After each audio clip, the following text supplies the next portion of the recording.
All right, welcome everybody. All right, welcome to the TLG Crypto Summit. Before we get started, I would like to introduce myself.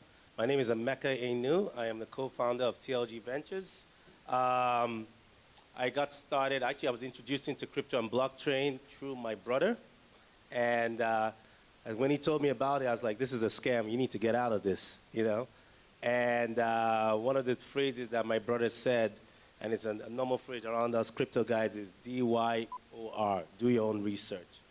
And part of that research, I learned a lot of things. It actually led me to Ian Balina, a keynote speaker tonight, who was able to retire from IBM at age 29. And he left, he retired with a lucrative income. So I thank my brother every day for introducing me to crypto. Also, one of the things I want to talk about and also let you know, we're not looking for any funds from you, any money. This is not an MLM. I hope no one charged you in front of the door. Whatever's in your wallet, you're going home with that tonight. So no one's going to charge you for anything. This is totally free. So relax. This is more of an education. And one of the things that I remember talking to Ian when we met up, he's like, oh, what can I do in this space? He's like, just spread the word of crypto, and everything else will come, and that's what we're doing. So I'm going to bring up our first speaker, and before I bring up my first speaker, let me just tell you a little bit about her. Her name is Faye Titus. She is the founder and CEO of eWealth Atlantic, and a co-founder of the Blockchain Nigeria User Group. She sits on advisory of various cryptocurrency platforms, and she focuses on blockchain and cryptocurrencies education.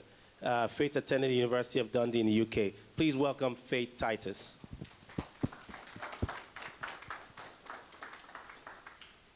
Good evening, ladies and gentlemen. I think I need another applause just to cheer me up, you know. Put me in the mood. Well, I want to welcome us to this August event. For me, it is actually an opportunity or a privilege to stand before you to talk about blockchain and cryptocurrency, especially in a forum where you have experts, professionals like our brother here, the person of Ian Balina, and other practitioners in this industry. I asked myself, what am I going to speak to some of us here? But I understand that there are a lot of people here who have not actually known about blockchain. You know, I am not here to train us or to educate us or to talk about the technical aspect of blockchain and cryptocurrency. I'm just here to give us an overview of what is happening in the industry as regards to Nigeria as a country. You know,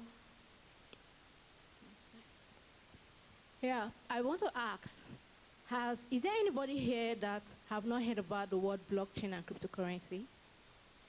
Are there people here? Don't be shy.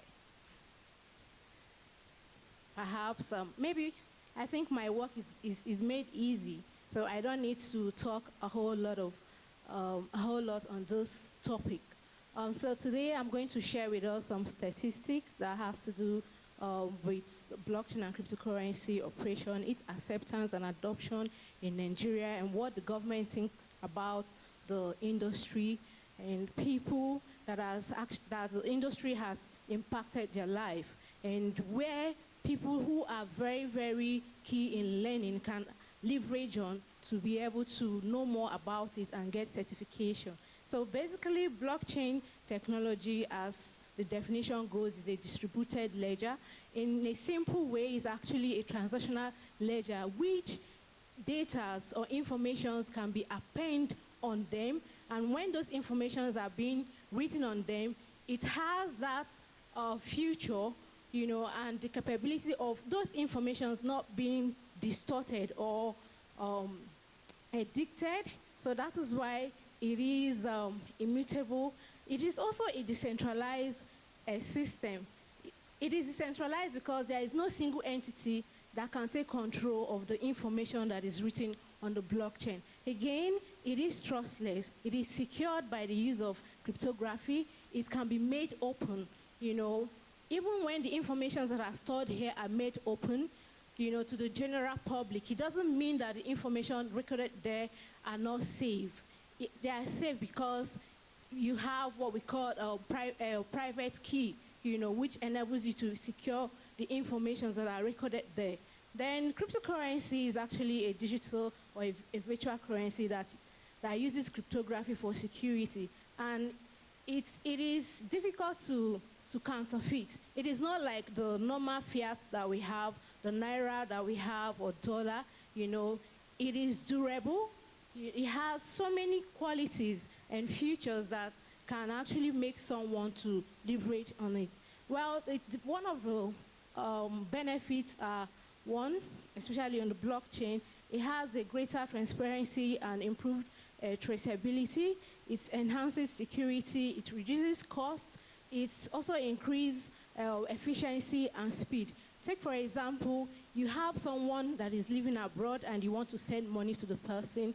You don't need to go to the bank, to be able to use Western Union transfer. You can actually transfer that money via the use of cryptocurrency on the blockchain. And in less than 10 minutes, the person will receive the money over there. Well, there are different potential areas where blockchain can be applied in Nigeria and even in the whole world. When you talk about blockchain and cryptocurrency in Nigeria, a lot of people think that it has to do with the financial sector, but the blockchain can be applied in the energy sector, where you have to use the supply chain and logistics. Its optimization of its activities. It also helps in financial settlement done directly with a non-discriminatory peer-to-peer energy trading.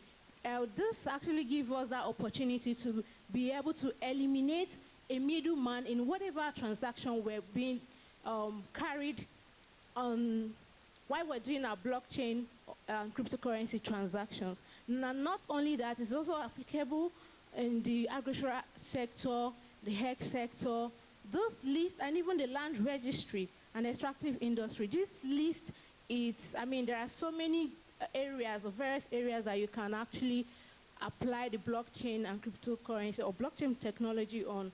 So this list is exhaustive. Now, the impact of blockchain revolution in Nigeria. A lot of people feel that this industry has not been able to impact a lot of people. This is as a result of different cryptocurrencies that came into the country, especially in 2017, where we had the high level of ICO, initial offering, a coin offering, where people brought in a lot of platforms, that sold different cryptocurrency to Nigerians, and at the end of the day, so many people got their hands burnt. And I am one of those people that actually had that experience, But I want to let us know that, be that as it may, it has actually impacted a lot of lives. Personally, for me, if not for the opportunity that I got from this industry, I wouldn't be here. I wouldn't be standing here speaking to us about blockchain and cryptocurrency. It has given me the opportunity to network, the opportunity to impact knowledge to people, the opportunity to advise people, the opportunity, to make money, So it is very, very interesting. A lot of people have also engaged themselves in building businesses, opening shops where people can buy goods and products with cryptocurrency. And I can say that in my office appliance that I have, I can't remember the last time I used Naira to be able to purchase most of those office appliances. So this is one of the opportunity that I derive and people derive. I'm going to talk more about my stories, because for people to be able to accept this industry, this technology, they need to hear testimony from people. For me, it goes beyond what we read on goggles and all that. If I can tell you my life story, how this industry has been able to transform my financial life, I'm sure at the end of the day, and you're seeing it, you will be able to accept it without anybody forcing you into it. And despite what people talk about the technology, because in Nigeria, it is said to be a scam. Anytime you mention blockchain and cryptocurrency, they'll tell you, no, please, that's scam thing. Please, I don't have money. I don't want to waste my money and all that. It is not a scam. And this is because a lot of people don't understand that it is beyond financials. It is a technology that is here to change the world, and that is here to change how we do businesses in future. It also helps people to hedge fund against falling fiat, and this has to do with the government-issued funds. Now, for me, I think this is why we're here. A lot of people want to know what is government saying about blockchain and cryptocurrency, because I've been able to interface with a lot of people who said there is a huge opportunity in Africa and especially in Nigeria, but they want to know what the Nigerian government are saying about it. You know, there are a lot of investors that are looking into coming to Nigeria to do their businesses. Now, before now, we had a situation whereby the CBN, the SEC, and the NDIC, the Security Exchange Commission, or Central Bank of Nigeria, the Nigerian Deposit Insurance Corporation, you know, issued different warnings that people shouldn't engage in cryptocurrency activities. And as a result, you cannot go to any Nigerian media office or station to mention blockchain and cryptocurrency. It is that bad because they are being censored. But however it is, we as smart Nigerians, you know, we just go and, you know, we try to use the word digital assets. You can't mention cryptocurrency in Nigerian media stations.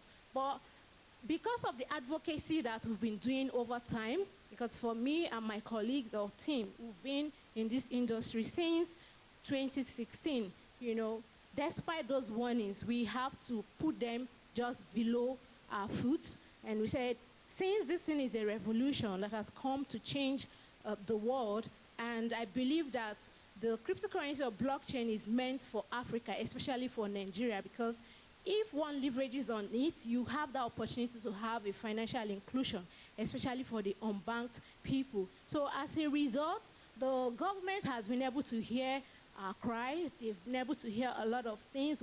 We've been interfacing with them. We go to their offices to do presentations.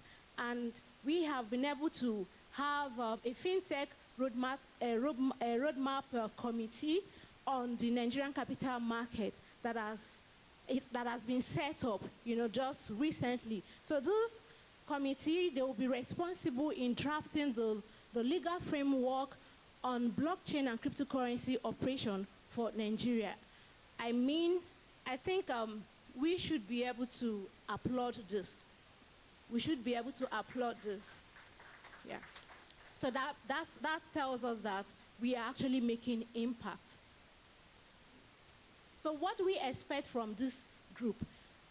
Before I don't need to read out all of this, but the most interesting thing is that in that committee, we have one of us here that is seated at that committee level, you know. And for me, these people, they won't find it very difficult to be able to give us all these guidelines or to, you know, come up with guidelines or policies that we guide the operation of blockchain and cryptocurrency in Nigeria. And because the person who has been advocating this is well educated or well knowledgeable in this industry. So we don't have any issues on this. And I hope that when this is done, a lot of us here will be happy, and it will also attract a lot of investors. Now, one of the impacts, again, globally, is that, you know, there is a gold rush for blockchain skill, you know. So it's not just about putting your money in in an exchange or buying cryptocurrency. The wonderful thing about this technology is that there is a high demand for blockchain skills, and it's far outweighs current supply of qualified specialists.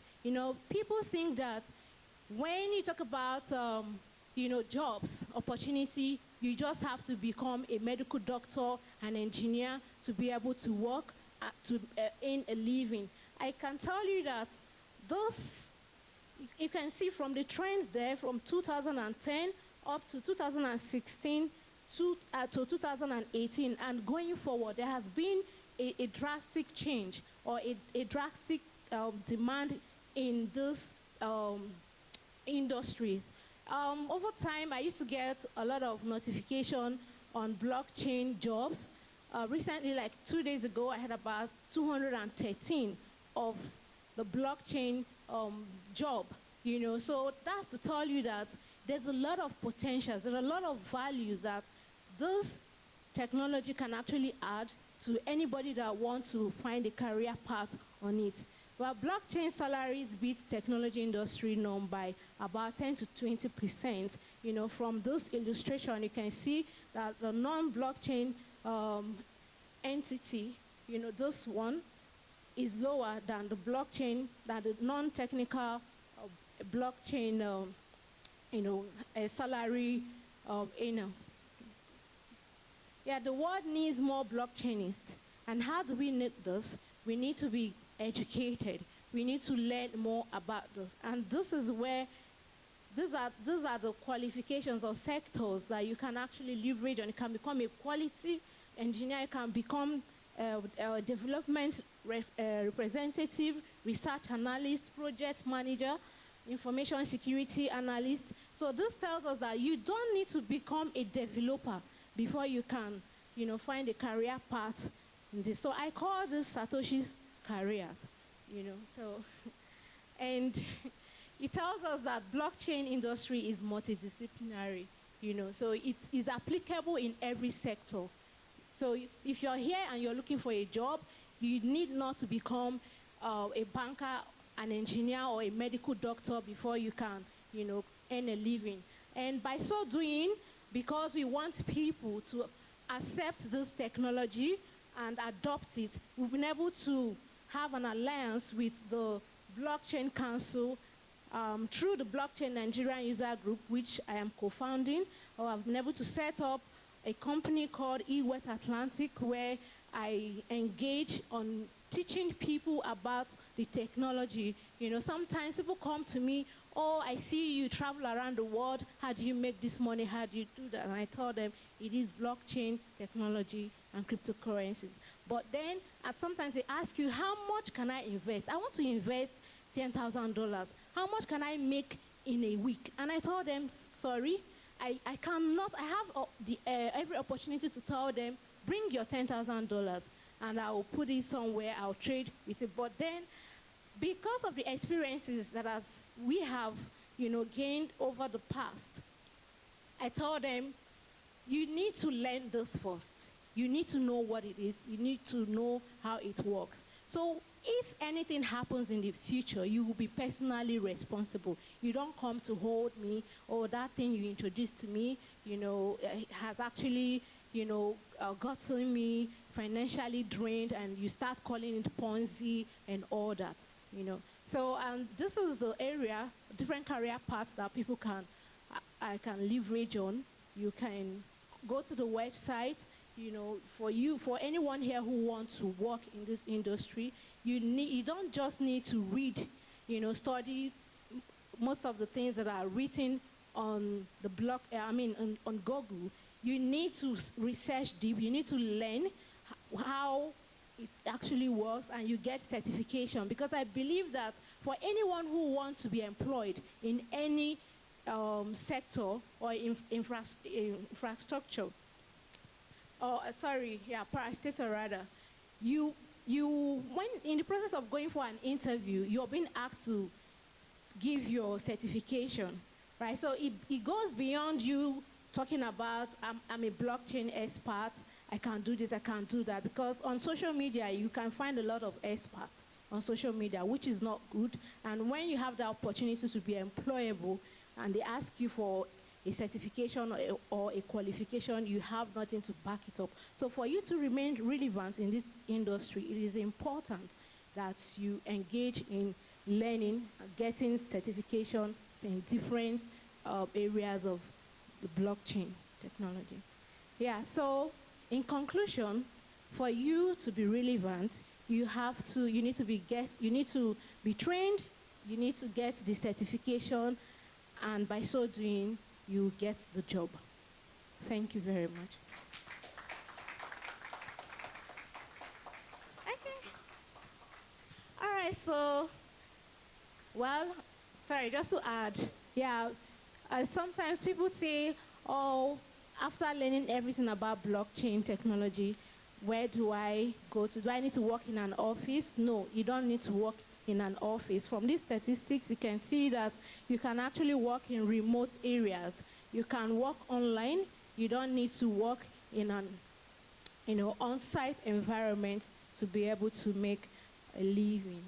Yeah, then I think that's about that. So thank you very much. Thank you. Thanks, Faith. Thank you very much. All right. So the next speaker I'm going to bring up. Is everybody all right? All right? Everybody's moved up? You excited? I know. All right. That's good. That's good. All right. Your money's still in your wallet, right? All right. Okay. There's no MLM. There's no scam. All right. I just want to make sure. Nothing's been said. Okay. All right. All right. Making sure. All right. The next speaker we're going to bring up, actually, Jermaine Ifudu. He's a co-founder of TLG Ventures, which is a crypto venture firm that focuses on supporting cutting-edge blockchain startups. He's also a cryptocurrency strategic advisor. His background is in IT. He worked for Credit Agricole, which is a corporate and investment banking firm for the last 7 years in New York City. But he's been able to fire his boss through crypto. So let's welcome Jermaine Ifudu. Hello, everyone. Hello, hello. Hello, everyone. Hello? Hello, good, good, good. Again, I don't have much to say because Balina is in the house. So you always have to let the person that has more information speak. I have 2 years for a reason. So I'm just gonna go through it very quickly and have Ian speak. All right, so a little bit about me. I was born in Nigeria. I was born in Lagos. My mom was in the military. Then I moved over to the US when I was 15. I went to college. I have multiple degrees, multiple IT specialties, Microsoft, all the certifications. And I used to work for investment bank for about 7+ years, up until when I met Ian Balina. So I'm going to talk about what I did, just a little bit about it, what do we do, and what we see for the future. So I'm the co-founder for TLG Ventures. So we are basically a blockchain investment fund. And we build and develop blockchain projects with the focus being in Africa. Because we believe that most use cases for any blockchain project is for Africa. The West itself is so refined, and a lot of these projects cannot flourish in America, in UK, in Tokyo. But in Africa, most of these projects can flourish. And with the regulations and the need and the desire for business, this is the final frontier. So really, really pay attention here because your life can be changed. And my life was absolutely changed. I have a chance now, due to investing in cryptocurrencies, to live the life I want to live. Again, I lived 6 months in New York and I lived 6 months in Lagos. And I could go any country, anywhere, just do anything, basically anything I want to do. So I'm choosing my time to develop projects for Africa. So I'll give you some examples. So there's a company called Spring Roll. Spring Roll is LinkedIn on the blockchain. Now, LinkedIn on the blockchain doesn't mean much, all right? But what's unique about Spring Roll is that if I verify a company and if I verify my peers, I get paid. So Spring Roll has developed a way for everybody to make a little bit of money from using the same thing that they always use. So Spring Roll would be more effective here. I don't know. Again, my family has hotels. It is impossible to find good staff. Impossible. I have to triple verify with their parents, with their cousin. But if I had a platform that I could check everybody, or more importantly, this platform has enabled the common man and woman to make money, it's also very good. So that is basically our focus. So we find and we develop projects that can be successful here in Africa. Well, with Nigeria as the focus. Again, I'm from Nigeria. I'm in debt to this great country to develop projects and employ people. So that is my goal for the country. So I'll give another example. There's another company we are working with, Etherium. Etherium is creating a BTC to fiat exchange. So basically, a way to trade Bitcoin to Naira. Now, it is virtually impossible to move Naira to dollars. Impossible. It's virtually impossible. Now, I like to travel. I mean, normally, I would have to go to a bookie over here, buy a bunch of, well, go to the bank, get a bunch of Naira, then I go to a bookie, buy a bunch of dollars, put it in my pocket, and hope to God the customs doesn't check it. If it's more than 10,000 and they find it, I'm screwed. So, well, now I don't do any bookie dealings. I don't do any of that right now, just because of Bitcoin and the blockchain. So we are developing companies like that to help here. I'll give you another example. We have a company that is making a simple POS that anybody from any store can have a credit card machine right there. You could take Bitcoin and you could take credit card. So I don't need to sign up with a deal with Diamond Bank or with any other and maintain a certain amount of volume. Anybody, any trader can have this device and be able to transact Bitcoin or Visa and debit cards. So these are the kind of projects, and this is what we embark to do with TLG Ventures. We are very well educated, and we know that Africa is the final frontier. Now, we are actually, again, I live in New York, so I know, I'm with the cutting edge, I'm in IT, but I believe that we in Nigeria are so far ahead, and especially with the regulation, in order for us to do more with blockchain. There is so much, again, I have made so much money with my Nigerian passport than I've ever done with my US passport. And I could actually confidently say that. My Nigerian passport has been collecting dust for at least 30 years. But for now, I use that more than my US passport. So we here are very, very, very, very privileged to be now in this time. So take advantage of unique projects, but of course, disclaimer, do your own research. All right, do not take what I'm saying. Again, my path is different than your path. You guys are extremely fortunate to have Ian Balina here. If I knew Ian when I started in crypto, I would have lost less money. Again, just to pay attention, do your own research, look for real projects, and stay plugged in to the blockchain team here. So again, the sky's the limit. Again, I'm a walking example. I am not any smarter, taller, well, handsome. I am handsome. So, but again, these projects are real. The money is real. The freedom is real, and I am extremely excited. Okay. All right. Thank you very much.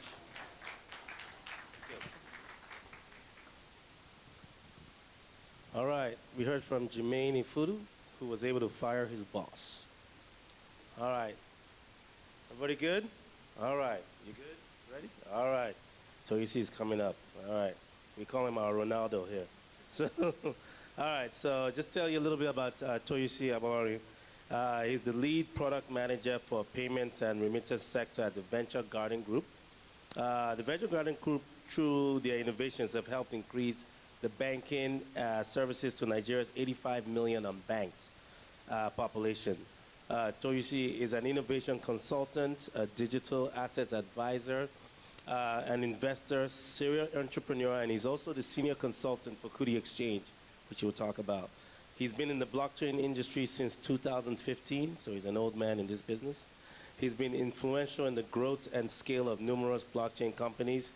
He attended the University of Ilorin in Nigeria, and he has a master's in digital products management from Boston University. Please welcome Toyosi Abolari. Thank you. So thank you so much for the intro, Emeka. Again, my name is Toyosi Abolari. I got into crypto in 2015. Okay, oh, good. Perfect. All right, so once again, my name is Toyosi Abolari. I got into crypto in 2015, and I'm going to be telling you a story of how I got involved and what has kept me in the industry since then. So I got back to Nigeria in 2015, and I joined a startup called Ask an Expert mobile app. And we went to India because we were looking for developers. So we went to India. We believe some of the best developers in the world are from India. So we got there. We agreed on price. We came back to Nigeria, and we had one big problem. And the problem was, how do we pay them? How do we transfer money across border from Nigeria to India? So we started doing a lot of research. We tried Western Union. The rate was crazy. But one of the developers then told us that, Toyosi, why don't you guys send us Bitcoin? And I was like, what is Bitcoin? So I started doing a lot of research. And like a lot of people here, I got more confused while reading about Bitcoin online. But I took the first leap of faith. I bought my first Bitcoin, which is my recommendation to anyone here looking to get into Bitcoin or into cryptocurrency. Just buy your first Bitcoin. So I bought my first Bitcoin from NairaX then. So we bought about $20,000 worth of Bitcoin, and we sent it abroad. And I was amazed at the technology. That how can I send $20,000 abroad, and the only the only transaction fee I'm paying is about $1. So I started reading more about it. So what is Bitcoin? What is the future of Bitcoin? How do I get Bitcoin? etc.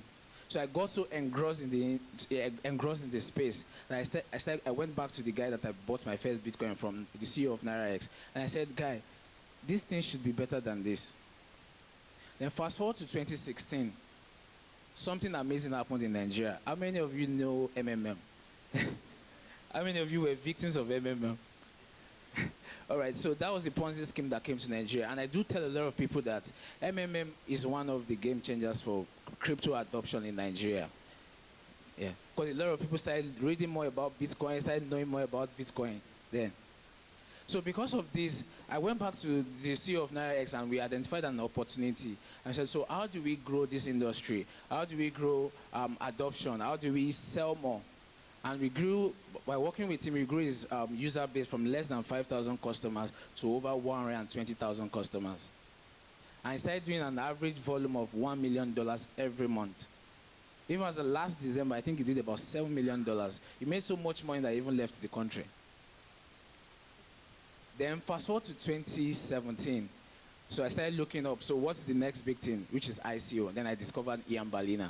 I saw one, so shout out to N. He's Ian's friend. So he got me on the ICO game. And I started doing ICO, started investing in a lot of ICOs. I joined a lot of pools by Ian did. I looked at his metrics, his data analysis, which were very, very... Guys, please, let's give a round of applause to Ian here. Yeah. So if you have been a blessing from some of his ICOs, from some of his metrics, you will understand what I'm saying.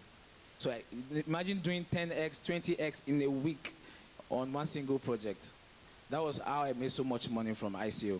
Then from then, I started consulting for a lot of people. Then I met these guys, Sure Meet guys. So we sat together to come up with strategies on how they can raise money. And they did the most successful ICOs on the continent so far in Africa. They raised $7 million. So after that, so fast forward to 2018, so what do? I'm an innovation consultant. I work with a lot of tech startups. I mentor and advise them. And I still work full-time with Venture Garden Group. I work with a fintech and payment sector. But that is my story. It sounds interesting. That's Jermaine's story. It sounds interesting. But not everyone has a good story. And I'm going to be telling you a story of my friend Tayo. So one Saturday morning, Tayo gave me a call, and he was crying. He said, Chief, why are you crying? He said they just scammed him of $3 million. I said, how did it happen? So he said he has a Telegram group. He is the admin of the Telegram group. So someone posted there that I want to buy Bitcoin. And I said, sure, I have Bitcoin for sale. So the person sent him money. He got a lot that I just received 3 million naira. And because he saw the alert, he transferred Bitcoin to him. After some minutes, he went to his bank account and there's no money. How many of you have had a similar story? Or have had stories like that? Or the money got reversed. So he started looking for this guy. There was no way he could reach him. Because Telegram, you can be anonymous on Telegram. So he started doing it. So he cried so bad that he said he's never doing Bitcoin again and he's off. So I started asking myself, why did Tayo get scammed? And he got scammed because there is no exchange that met his need. And his needs are simple. He wanted an exchange that will guarantee speed of transaction. So give me I instantly deposit Bitcoin and you give me my... It's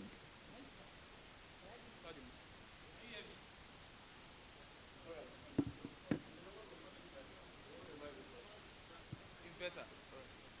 I feel uncomfortable with it, without it. All right, so he said, so he was looking for a platform where he can do instant deposit and withdrawals. That is, I give you my Bitcoin, you give me Naira, I give you Naira, you give me Bitcoin. And secondly, he was looking for flexible fees and rates. He was looking for, because he believed that by dealing directly with the guy, he does not have to pay any transaction fee to anybody. So immediately, I give you my Bitcoin, you give me Naira, and that's it. And thirdly, he was looking for a platform that will give him simple KYC. A lot of platforms out there are collecting your birth certificate, your national ID, your marital status, etc. And most importantly, he was looking for a platform that is secured, that can give him 100% confidence that this platform is not going to be hacked. I can give you my Bitcoin, and I'm sure that nothing is going to happen to it. But being a secured platform is not enough. Security is not enough for a successful platform. And that is one of the biggest challenges we have in the industry. There are lots of projects with different acronyms, PPY, MOY, BTH, ETEs, lots of projects. But the real problem is, are they meeting real needs? Are they meeting our everyday user needs? And like the CEO of Binance said, he said, until the barrier to entry is beyond technically savvy people, we would never gain this adoption. Until we start having cryptocurrency and platforms meeting everyday user needs, we would never grow beyond this. And that is why I propose a structure of an exchange that fully understands collaboration and is ready to work with payment gateways, that is ready to work with banks, and that is built on a layer that now offers the following services, that is centralized and also decentralized. I'm actually looking for an exchange that is ready to give me loan based on my trading pattern. At least I give you my money every time. You collect transaction fees from me every time. So why can't you give me loan based on my pattern? I'm looking for an exchange that I can easily dial *737 and I'll buy Bitcoin, because you are thinking about the unbanked. I'm looking for an exchange that I can actually pay for my bills. I can pay for my electricity bills, for my water bill directly from that exchange. And most importantly, I'm looking for an exchange that will facilitate instant deposit and instant withdrawals. I can send money, receive money, moving money, and solve Jermaine's problem of having to always go to Aboki. Why can't you always move money from CD to Naira instantly? All this sounds like a beautiful idea, right? But there's one missing piece. What is this missing piece? I call it regulation.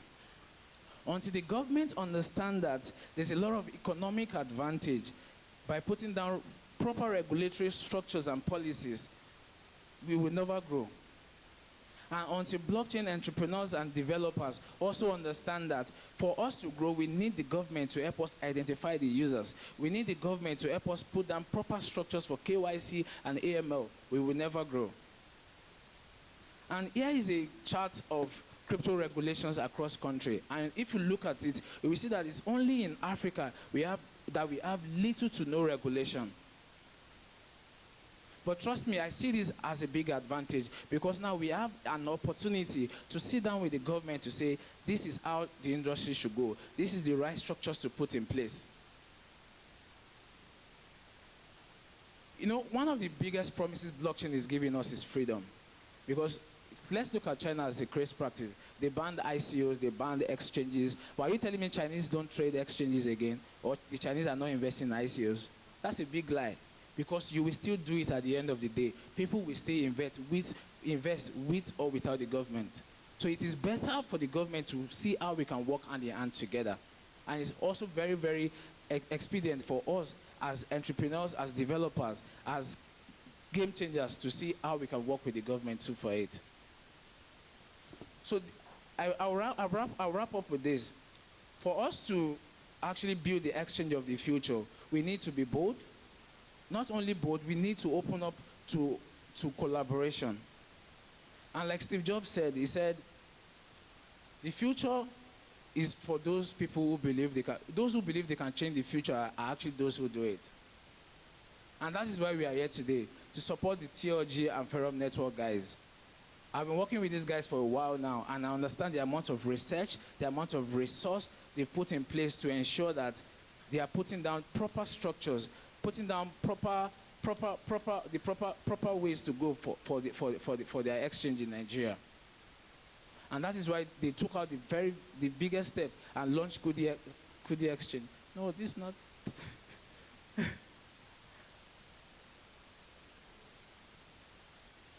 PDF. So they launched Kuti Exchange. And what is Kuti Exchange? Kuti Exchange is just like every other exchange out there. But the beautiful thing about Kuti Exchange is that it has put all the structures in place. Put down structures for security by building it up on Etherium network,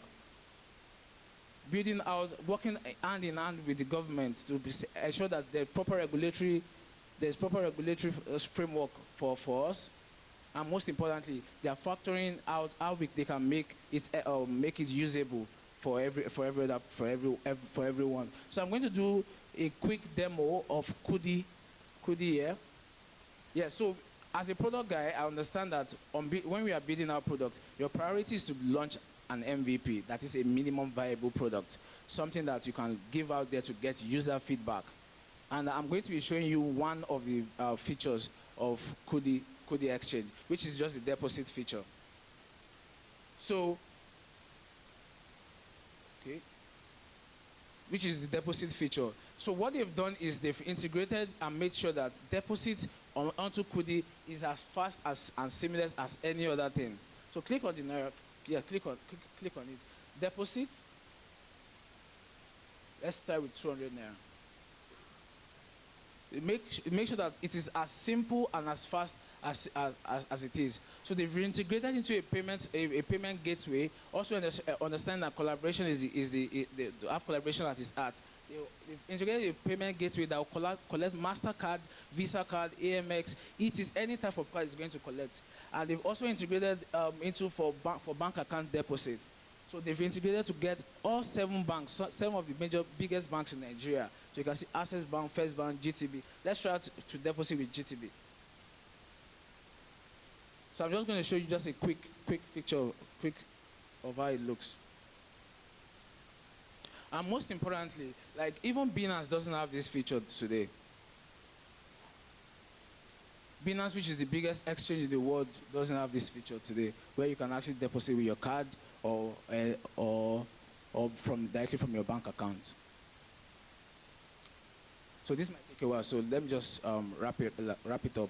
So for Kuti Exchange, for the MVP, the most important thing for us right now is the minimum viable product, and we are offering 2,000 Naira to everyone that is going to be coming on board. It's invite only. We just want to get your feedback. We want to see how you are going to interact with it. Let us know what you think.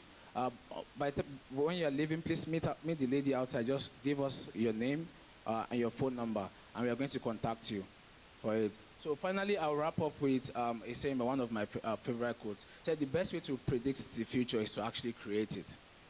So the Kuti guys and the Etherium network guys, they are creating that future. And I've been opportune for the past 2 years. I've been opportune to work with a lot of entrepreneurs by mentoring them, helping them be investor ready, and helping them put out strategies that will aid user acquisition. So if you need any help, please feel free to reach out to me. My website is doyosiabalin.com. My phone number is also going to be displayed, or meet me at the end of the conference. So thank you, and have an amazing conference.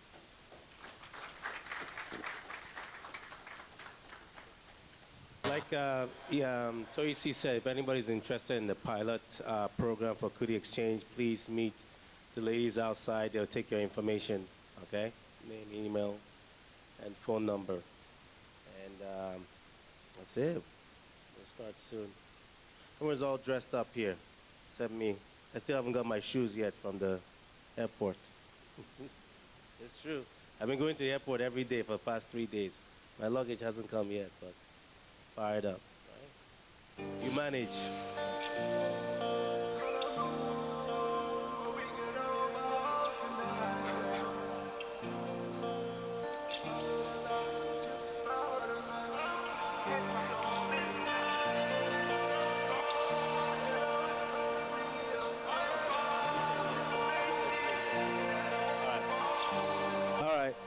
We're going to bring the next speaker up.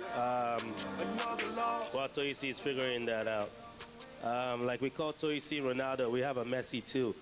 And it's Ian Friend, not Ian Balina. That's another one. But we have our own Ian. So Ian Friend is a co-founder and CEO of and general counsel of Pareto Networks, a next generation decentralized exchange built to empower everyday people. Prior to forming Farum, Ian was a practicing attorney at a large firm in New York City, where he co-founded a blockchain practice team. Ian is passionate about cryptocurrencies and the ability to disrupt industry and empower everyday people. Please give me a warm welcome for Ian Friend. How about a big round of applause for Toyisi and Faith and my great friend Jermaine as well. Wow, it is a huge honor to be here right now speaking with all of you. I'm actually greatly indebted to the country of Nigeria itself, a country that's become near and dear to my heart over the past 6 months. It was a place where I met Jermaine and Emeka, who graciously decided to invest in my company. And really, that changed my life forever. So I just want to thank all of you for coming out. It's really just an honor to be here and to speak with you about the thing that I'm most passionate about, and that's cryptocurrencies. So, like Emeka said, I am a lawyer, so I guess that's why they decided to assign me this topic. Frankly, I don't think it's that relevant to everyone here, and it doesn't even interest me that much anymore. So I kind of want to just flip the script and do something a little bit different. So, I mean, look, there are very important issues legally in the blockchain space. Some of our earlier presenters touched on it. In the States, it's no different. In fact, it's probably even more heightened.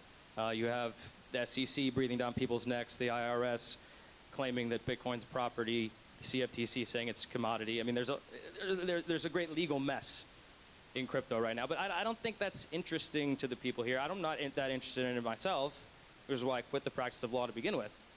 So I don't want to talk about that. I want to talk about the power of Bitcoin and cryptocurrencies to change people's lives. And I think that's probably a theme that you guys have picked up on throughout the night, how each and every one of us has benefited tremendously from the leap that we took in going into crypto.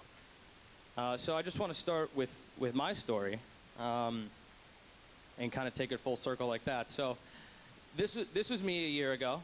I guess my hair's a little curlier than that, but I was working at a big law firm, you know, working 1 million hours, making a lot of money. You know, I had all the trappings of success and wealth, and my parents were happy with my decisions in life, but I was not happy, okay? I was not doing the thing that I was passionate about. I was frankly miserable, even with everything that I had attained, you know, office, paralegal, the whole nine. In fact, I ultimately did form the blockchain practice team, which is probably the coolest thing I ever did as a lawyer. But so that started to change. Back in, I think it was around April or May of 2017. A buddy of mine, a fellow lawyer, introduced me to an app called Coinbase. Very simple app used to buy and sell crypto. You just link up your bank account, you press buy, boom, you have a Bitcoin. Very easy to use. I'm not technically savvy, so I was like, hey, let's give it a shot. I had some money lying around, I invested. fortunately, during that time, unlike 2018, the market was going up. So my investment quickly grew. In fact, Bitcoin at the start of 2017 was $900 per Bitcoin. And by the end of 2017, it had risen to $20,000, right? So I saw my money going up, and I realized, wait, I don't know really what I'm investing in. It's obviously valuable to people. I mean, people keep buying it, I guess. So why don't I learn a little bit about what I just put my money in, right? So obviously, you know, it sounds like the folks here have had experiences with Bitcoin and cryptocurrencies being scams. You know, in the States, the joke was always, oh, you use it to buy drugs. So I didn't really know what it was. But I ultimately decided to take a deep dive into the technology, read a bunch of books, documentaries, obviously watching Balina's YouTube videos like everybody else, and kind of fell in love with the technology. So I think it's important, though, to kind of explain quickly what the technology is and also why it's important. Why should it matter to everyday people? So Bitcoin is based on blockchain technology, right? Blockchain is basically an immutable ledger that records transactions. Doesn't sound that groundbreaking. In fact, it sounds kind of boring, I think. But if you think about the implications of that, that's when I think Bitcoin can become exciting to you. So basically, blockchain technology enables peer-to-peer transactions. You don't need a bank to confirm that, you know, I had money in my bank, I want to send it to Ian. Or maybe it's the other way around, he should be sending it to me. But anyway, you no longer need a bank to confirm that you had that money, because that's what the blockchain does. A distributed network of computers around the world is verifying that I had what I said I had, and then sending it to Ian. It's simple, but yet groundbreaking, because by cutting out the banks, you've now empowered people to become their own bank. Okay, and obviously it's a currency not tied to any government. It's not minted by the Nigerian government. It's not minted by the Fed in the United States. There's 21 million Bitcoin ever in exist. Well, there's probably about 18 million now. There will be 21 million ever Bitcoin by the time the last Bitcoin is mined. Okay, so think about that. That's a limited supply. It's inherently deflationary. They're not printing more, so the value of your Bitcoin isn't going down. So I mean that's powerful. But I think the most powerful thing, and Toyisi touched on it, is you can now send money around the world essentially instantly for very little fees. That's never been possible before. Right? A story I like to tell is April 2017, or maybe it's 2018. There was a Litecoin transaction. Litecoin is another type of cryptocurrency, very similar to Bitcoin, faster, some slight differences. A $99 million Litecoin transaction was sent from, I think it was US to China. That transaction cleared in 2 minutes, and the fees were 40 cents. Like, that's insane. That's not possible with fiat currency. So that's the power of crypto to me. That's just Bitcoin, though. So next came Etherium. Some of you may have heard of it. It's another technology built on the blockchain, but instead of recording financial transactions, you could now record something called smart contracts, basically agreements written in code, put on the blockchain for all to see, which will execute automatically upon the happening of a predetermined event. So essentially what that means is you can cut out middlemen now from all kinds of industries and transactions. So like, supply chain's a common one people talk about. So basically you write a smart contract that says once this good gets from A to B, as soon as it gets to B, you get paid. There's no middlemen confirming, oh, it got to A, it got to whatever. It just automatically happens because of a smart contract and the Ethereum blockchain. So that was like that was the huge innovation of 2016, 2017. There's, of course, now thousands of cryptocurrencies out there. All have different use cases. Some are for payments, some are for privacy, some are for smart contracts. And they're all, I think, really significant developments that we haven't yet felt their true impact on the world, because this is so new. We're all cutting edge, by the way. Everyone here is super cutting edge, just even coming.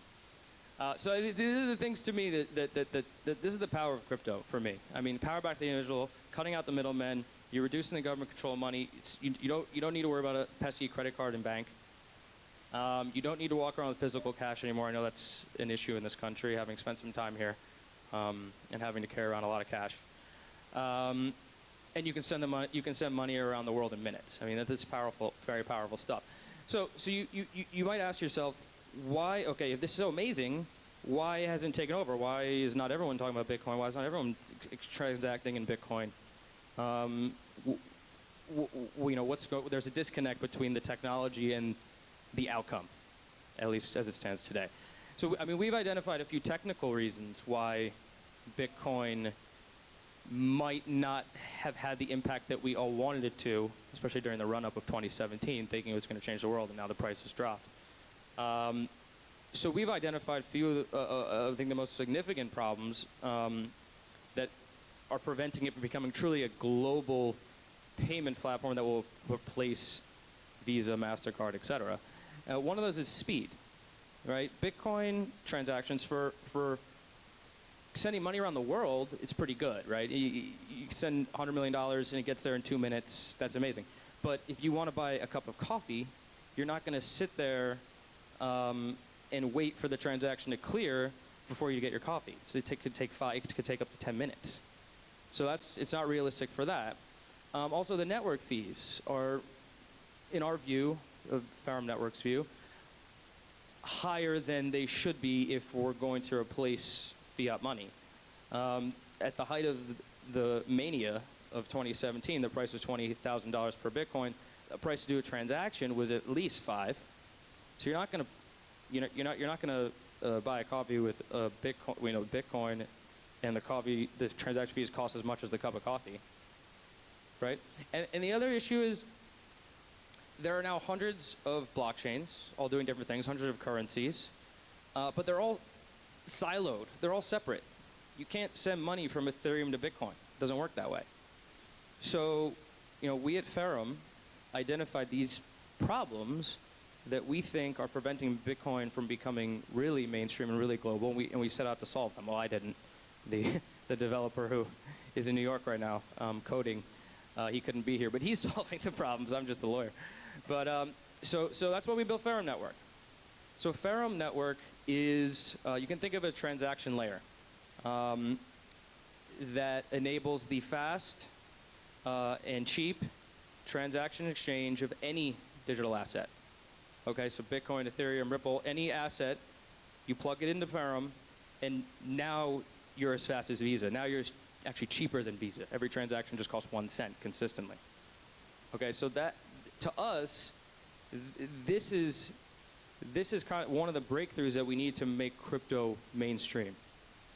Okay, so we realize, though, that you can't just build a super fast interoperability network with low fees in order to succeed in this market anymore. You actually need products, and you need users. So that's why we set about building a decentralized wallet, which has some pretty cool features. Basically, one of the big problems in Bitcoin is if you send your money to the wrong address, it's lost forever, right? That's a huge risk. Even now, when I'm sending Ethereum to my colleagues, we're always like double checking the private key or the public key. It's very laborious and a huge hassle. So with the Ethereum decentralized wallet, both parties need to accept the transaction before it goes through. So there's no risk of losing your money. Okay? It does some other cool things too. So we also built a decentralized exchange on top of the network. We think it's pretty unique because it's completely cross-chain. You can exchange any digital asset completely peer-to-peer. We never hold your assets. Okay, your money's always yours. It's always safe.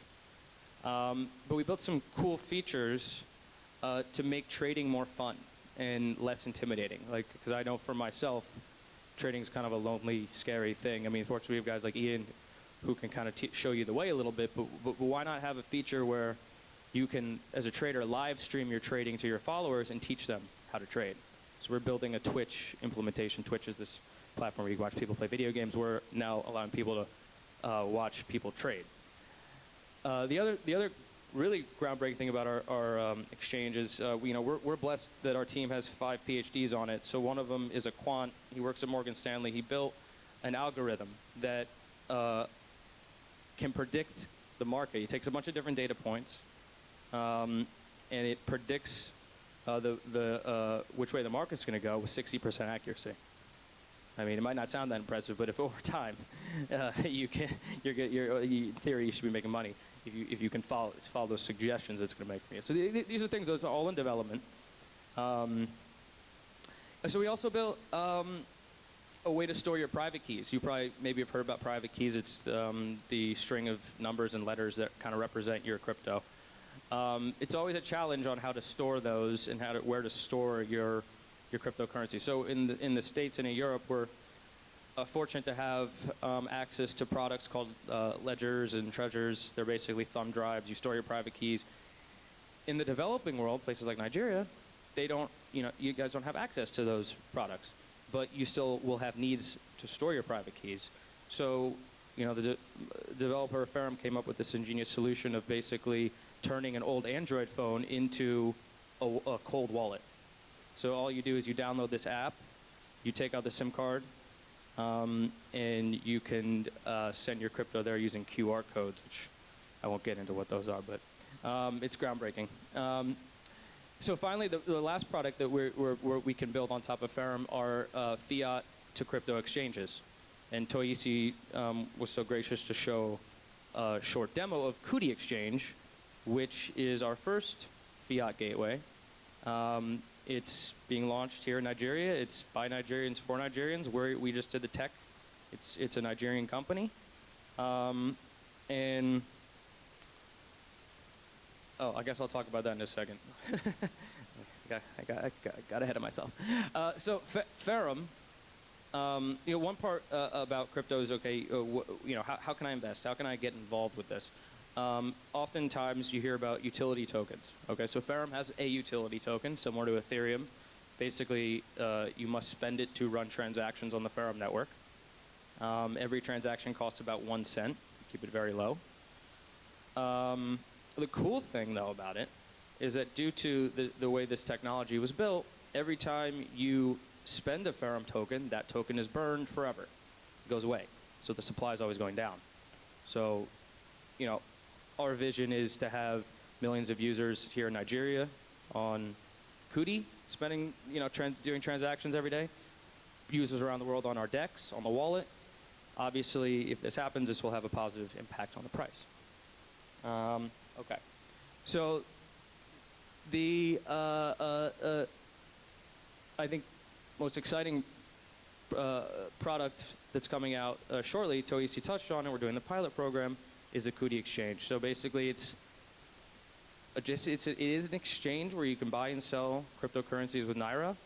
The difference is, because it is built on the Etherium network, which was designed to be super fast and cheap, it is faster and cheaper than all the competitors that you can buy crypto from here in Nigeria. So, and the other cool thing is we're actually going to be introducing other assets into Kuti that are not available here, such as stable coins. Basically, coins that will always be pegged at $1. It's a great way to hedge your money. So we're really super excited about Kuti Exchange. We're very fortunate and thankful to have guys like Toyisi on the team. Obviously, TLG Ventures there, the guys spearheading it. We provide tech support. So yeah, I mean that's kind of my journey from miserable lawyer to guy standing up here today talking about the thing that he loves. And I would just say to everyone out here, like, look, you took the first step of coming and learning. Just keep learning. Just and like Toysi said, maybe buy some Bitcoin, right? Get involved in some way. And Faye said, look, there's thousands of jobs, thousands of opportunities. You don't have to be a lawyer. You don't have to be a technician. You can find an opportunity in this space, and it can change your life. So maybe next year, you come out to New York and you give a presentation to me. All right? Thank you so much for your time. Bye. So we have a special treat after Ian Balina. We have a little, so those tickets that you guys have, I hope you guys have your red tickets, right? There was a reason, because we have a raffle draw, and we have some really good prizes. Yeah, we share it later. Yes, so I hope you kept your tickets, because we have some cool prizes, all right? So, wait, that will be after the show, okay? And there will be pictures after too. Ian will agree to take some. Well, I haven't even asked you. Yeah, he gave me a thumbs up. He'll take some pictures, okay? All right. So let me introduce the man, all right? Ian Balina is an influential blockchain and cryptocurrency investor, advisor, and evangelist. He's appeared in large media networks such as the Wall Street Journal, Forbes, Huffington Post, and Entrepreneur Magazine, and his work in analytics, cryptocurrencies, and entrepreneurship. A former analytics at IBM, Ian has brought a data-driven approach to investing in ICOs or token sales. How many of you have used these token metrics? How many? Of course. All right. Ian Balina leads a global cryptocurrency investor syndicate that invests up to $10 million in blockchain startup token sales. Ian serves as an advisor and consultant to the select blockchain companies like Pareto Networks and Nucleus Vision. Please give me a warm welcome to Ian Balina.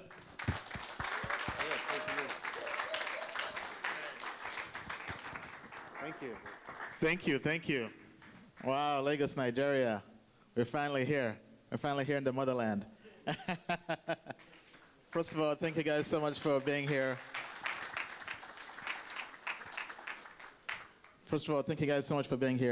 I know you guys could be anywhere in the world, but you're here today. So thank you for that. Especially in the bear market, especially with the traffic here and everything. You guys being here, I just want to say I'm very, very humbled to have your presence here. So thank you for that. Then also thank you to our organizers and hosts. Emeka, Jermaine, TLG Ventures, the whole crypto family. Since I met you guys, I think early in the year, I first met Emeka in DC. He came all the way down from New York to DC. I think it was my first ever community meetup, kind of like this. Back then when it was just like 10 people. So he came down all the way, him, Rahul, and some other friends, Ike, his brother, and we stayed in touch since then. And now it's just beautiful that we're now here doing an event together in Lagos, Nigeria. All right, so I definitely thank you guys for all the support. Thank you guys just for taking action, right? Because I'm always telling people, if you want to get involved in this space, do something, right? And not everybody does something. Some people just say, okay, cool, whatever. But he's actually doing something, right? TLG Ventures is doing something. I mean, these guys are building the next phase of crypto and blockchain here in Africa, here in Lagos, Nigeria. So thank you guys for that. So also just want to say thanks for having my team here, 100X Advisors. We have Diego, Laura, managing partner over here. We have Ugo. Is Ugo's here? Okay, I think Ugo's outside. Ugo's outside. Okay. Then we also have my producers, Dan Figure over here, and Justin over there in the back. Those are the guys who make me all-stars. And then the people who made me possible are here with me as well. My family, my parents. My dad, Dr. Charles Balina, over here. Let's stand up, you understand? And then my mother, Victoria Balina. So it's even more special having them here in the front row for the last stop on our Crypto World Tour. We've done over 30 countries in 12 months, and this is the last stop. We saved Lagos, Nigeria. All right, so because this is the last stop, I'm gonna do the full speech all over again, right? On my story. I'm gonna assume not everybody here knows me, so I'll tell the full speech. So who is Ian Balina? So I was born in Kampala, Uganda. I moved to America when I was 8 years old with my family. My dad brought the whole family to America to pursue his PhD in engineering. I was basically in the DC area my whole life, almost half my whole life. I was an engineer, computer engineering, bachelor's and master's in computer engineering. Worked at Deloitte Consulting, the largest consulting firm in the world.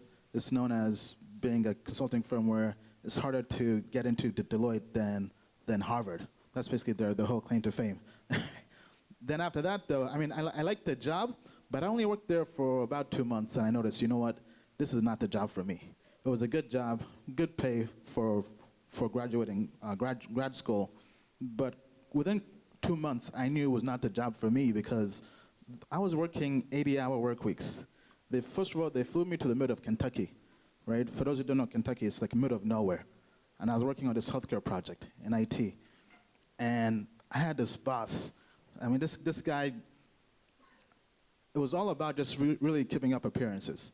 So he told me, you have to work from like 8 a.m. to 8 p.m., and nobody would leave the office until the boss left. So I recall one day, I was there, I finished my work at 1 p.m., but I could not leave. I had to stay there until 8 p.m., until the boss left. So I was there for 7 hours, basically doing nothing, doing busy work, pretending to work. And I said, you know what, I can't live this kind of lifestyle. So good thing was, when I joined Deloitte, I was still applying for other jobs. So I ended up getting a job from IBM. And one of the reasons why I applied to IBM, I had a friend of mine who worked there, and he told me the work-life balance there was amazing. He would basically work from home, he would work remotely, good pay, and he would only go into the office about once a week for like a 1-hour meeting. And I said, you know what, this is a lot better. But the reason why I didn't like the job in consulting, right, because it's not really an issue with Deloitte per se, it's more an issue with consulting world, is you're getting billed by the hour. So when you're on a client site, you're trying to maximize those hours. So you weren't really being rewarded by it being efficient. And to me, I had so many different goals in life, and one of my goals was to have financial freedom and to have other businesses. So I knew I couldn't survive in an environment like that because I wanted to have my own ventures.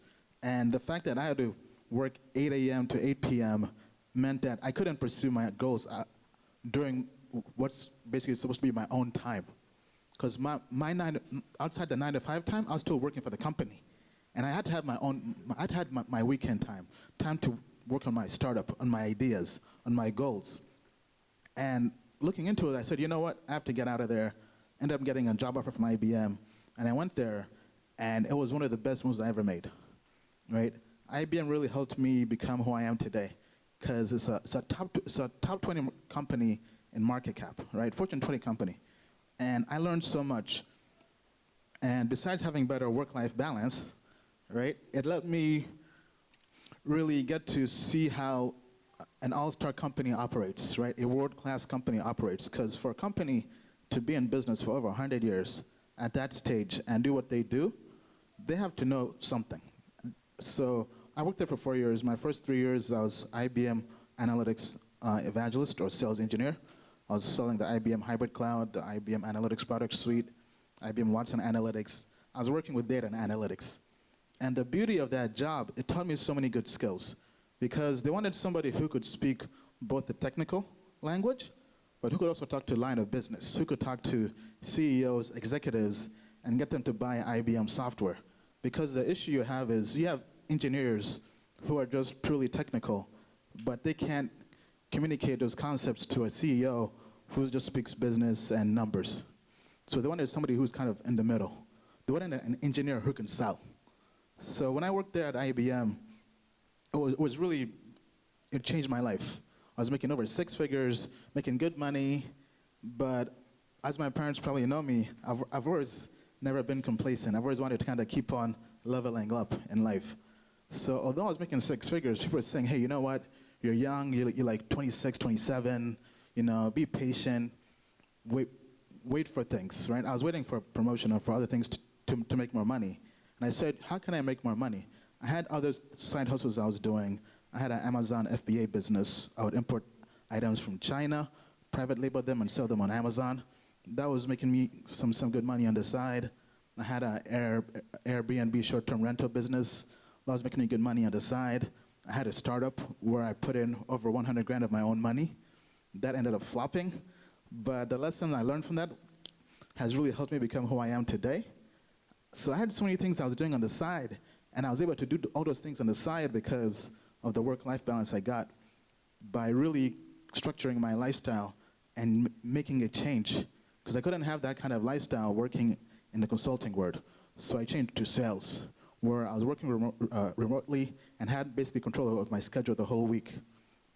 And all of that was good until I switched from being a sales engineer to pre-owned sales. The reason I switched from being a sales engineer to sales was because I could make more money. Because I noticed that as a sales engineer, I was the guy who was basically doing demonstrations, building proof of concepts, helping create demos and show businesses how to use IBM software. But the sales guys were getting the large commission checks. And I said, you know what? I'm doing just as much work as this guy. Why is he getting 2-3 times bigger commission checks than me? And it was very unheard of in the enterprise world for an engineer to go from being a pure engineer or a sales engineer to a full-on sales rep. But I was willing to make the leap. And I made that leap, and in my first year, I quadrupled my income just by doing that leap. And that was a very hard moment for me, because making the leap was something very few people take action on. To say, you know what, I'm going to go from being the technical guy to being the guy up there doing presentations to the CEOs, to executives for Macy's, for these big banks, these big companies, and trying to sell them and having a quota and having to sell that quota. My first year, I had like a $2 million quota. I had to sell $2 million worth of software. And although it was the best year I had in IBM financially, it was also the most stressful year I had in IBM. And the reason was sales is cutthroat. I mean, people are fighting for large deals. And I quickly told myself, you know what? The money is good, but I can't survive in this environment. So similar to Deloitte and the consulting world, I said, I mean, this environment is just stressful physically, mentally. It's not really what I mean, I can't picture myself being in this environment for 5 years, 10 years, and not getting old. Like, have you seen those pictures of people, or especially presidents, like President Obama, like before office and after 8 years in office? And the one before, he's young, fresh. Then the current picture, he's old, gray hair, right? Because to me, stress matters a lot, and I like to de-stress my life. And I said, okay, the money is good. I mean, I was making almost $500,000 my last year in IBM. And to me, I walked away from that because I couldn't deal with the stress. And I walked away from that and went full-time into crypto. And crypto really saved my life, because crypto gave me a lifestyle by my own design, by my own choosing. It gave me freedom. Because to me, it wasn't really about the money, it was about that financial freedom, taking back control of my time. And that began actually before I even, it was probably halfway through my time in sales. I was on vacation in Japan. And I said, you know what? I love this country. It was my first time in Asia.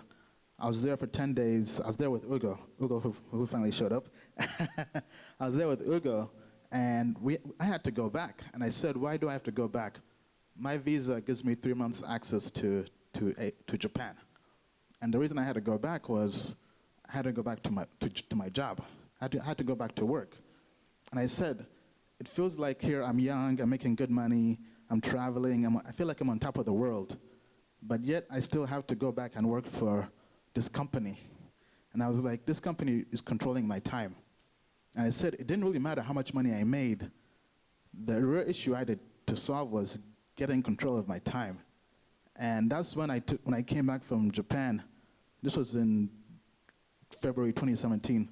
I told myself by the end of the year, I have to quit this job and control my own time.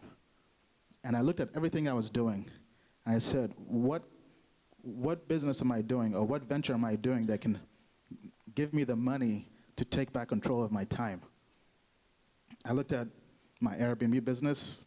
That was okay. I looked at my Amazon business. That was okay. Looked at my startups making apps online. That definitely wasn't that's more of a long-term route. And out of everything I was doing, cryptocurrency was the best option at that time. And it was the best option because the ROI in terms of how much money how much time I was putting in, and the amount of money I was making money as I slept. especially in the 2017 bull run, you would invest, go to sleep, wake up 2x, 3x. And I was like, why am I even working? And I said, I mean, this is what it's about, being able to passively make money. So as I was doing all of this, and I told myself, you know what? I have to give myself a deadline. And the idea was to have at least 1 or 2 years worth of income to maintain my current lifestyle and then quit, right? So I was trying to get a job, or I was trying to have a venture where I could make at least 6 figures or so and have that in the bank stored away so that I could then quit my job and go out there and do whatever I wanted to do. And to me, the goal was to always travel the world. So I looked into it and I said, you know what? Crypto was making good money, but it was going up and down still. Even back then in 2017, it was going up and down. And because they had all these Bitcoin hard forks, and all these people that were fighting over stuff. And I was like, I have to figure out a way to make money faster. Much faster than this, because I have this deadline. And to me, it was a hard deadline. Because sometimes people could give themselves deadlines, but they always keep on pushing it down the road. And to me, I mentally committed and said, by the end of the year, no matter what, I'm going to quit. Whether I've made the money or whether I'm broke, I'm going to quit. And to me, I said, okay, the reason I was able to do that, I told myself, what's the bottom? I mean, imagine you quit your job. I mean, is it really that bad? And I said, I mean, worst case, I'll just go live with my parents. My parents lived 5 minutes away from me, right, in the same town. I mean, I had a nice place, four-bedroom place, but I said, you know what, I mean, I can just go live with them and save money and just find something that I like to do. So I began taking actions to really go towards that goal. For example, there's this famous captain who went to South America, and he burned the ships. And he said, gentlemen, I guess his entire army, either we conquer this place or we die. There's no in between. So with me, it was kind of the same way. I said either I quit or I quit. There wasn't an in between. And the actions I took actions that made me commit to it even more. For example, I had a nice car, a nice red Mercedes. You know, I felt like the man driving it. But I said, you know what? To me, quitting and having my own freedom is more important than this car. So after the lease was over, I took it back, saved that money. I was paying on the car each month, put it into crypto. Then probably around August or so, I had a nice house too, in the best suburb in DC. You know, I mean, this is a place where the athletes live, like John Wall, politicians. There's even a TV show on it called Real Housewives of Potomac, right? And I said, you know what? This is a nice place. Rent is over $2,600 a month, but to me, I'd rather put that money into crypto. So I said, you know what? I'm willing to move out of this place, go live with my parents, and put that money into crypto. Because I want to make sure that I minimize my expenses and there's nothing holding me down from making more money. So I did all of that. And then by September, actually, I was able to quit my job because I was able to make enough money by September to a point it became pretty obvious. And then by the end of December, I achieved my ultimate goal and became a millionaire. And that was through cryptocurrency investing. And specifically, that was through a system I basically had to kind of invent, which I now call token metrics. Because at that time, ICOs, initial coin offerings, which are similar to IPOs, or when a stock is available for purchase on the stock exchange, it means it's the first time a token is being sold to the general public. And ICOs were considered gambling, meaning that it was basically just throwing money on fire at that time, right? And this was even the point of view for people in crypto, because you kind of had two schools of thought. Yeah, you have people who think crypto is a scam, and people who think crypto is not a scam. Then, if you, in the school of thought of people who think crypto isn't a scam, you have other dividing schools of thought. So you have traders, people that trade Bitcoin, and maybe some altcoins, right? Those people are basically they have an appetite for risk. They're willing to invest in crypto, and they have a longer-term vision on crypto. But even in that camp, you had people who thought ICOs were scams. So you have people who thought, so ICOs at that time, the point of view was ICOs were the scams of the scams. And to a point where investing in 4 out of 5 ICOs, you would lose money. And there wasn't really any kind of logical strategy to figure out which ICOs really made money. But leveraging data and analytics, we're able to go through the data and find patterns in the data that may not be so obvious. So in the same manner of how people use analytics to predict presidential elections with polling, like for example, I think the guy is called Silver something, right? Basically this is the entire brand new field. IBM invested heavily in this field. This was my expertise at IBM, was working with analytics and data. I mean, even to a point where I was featured in the Wall Street Journal for using IBM Watson Analytics to help predict March Madness, which is a basketball tournament. And I said, why can't we do this with ICOs? Not just crypto, but ICOs. So I began doing this, and I began sharing this over YouTube, over social media. I made this publicly available via a spreadsheet, which I open sourced, and I would document all my trades. When I got in, when I got out, when I would make money, when I would lose money. And initially, I was just this crazy guy doing stuff online. But as soon as I came out with my top picks in August, the first pick came out, it did a 10x. It was ZRX, 0x, right? And people said, did you see that? Then the second pick of that month, DNT, District 0x, did a 24x in the first month, meaning that $1,000 turned to $24,000 that first month.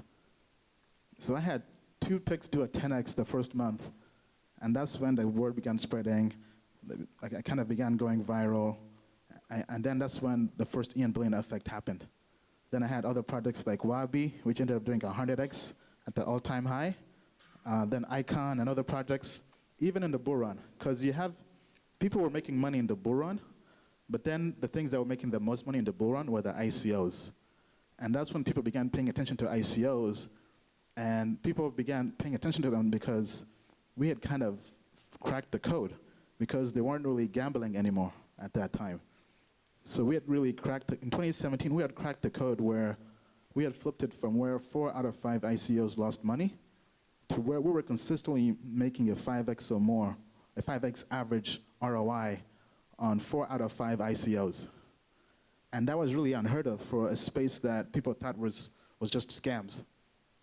And that's when you began getting this entire community getting bigger, which is now basically the token metrics community. You have other influencers out there like Hey Maddie and Sergio and other people out there. And now the spreadsheet is now a thing. It's now a staple for ICO investing. Now it's almost impossible to find somebody investing without using some kind of spreadsheet.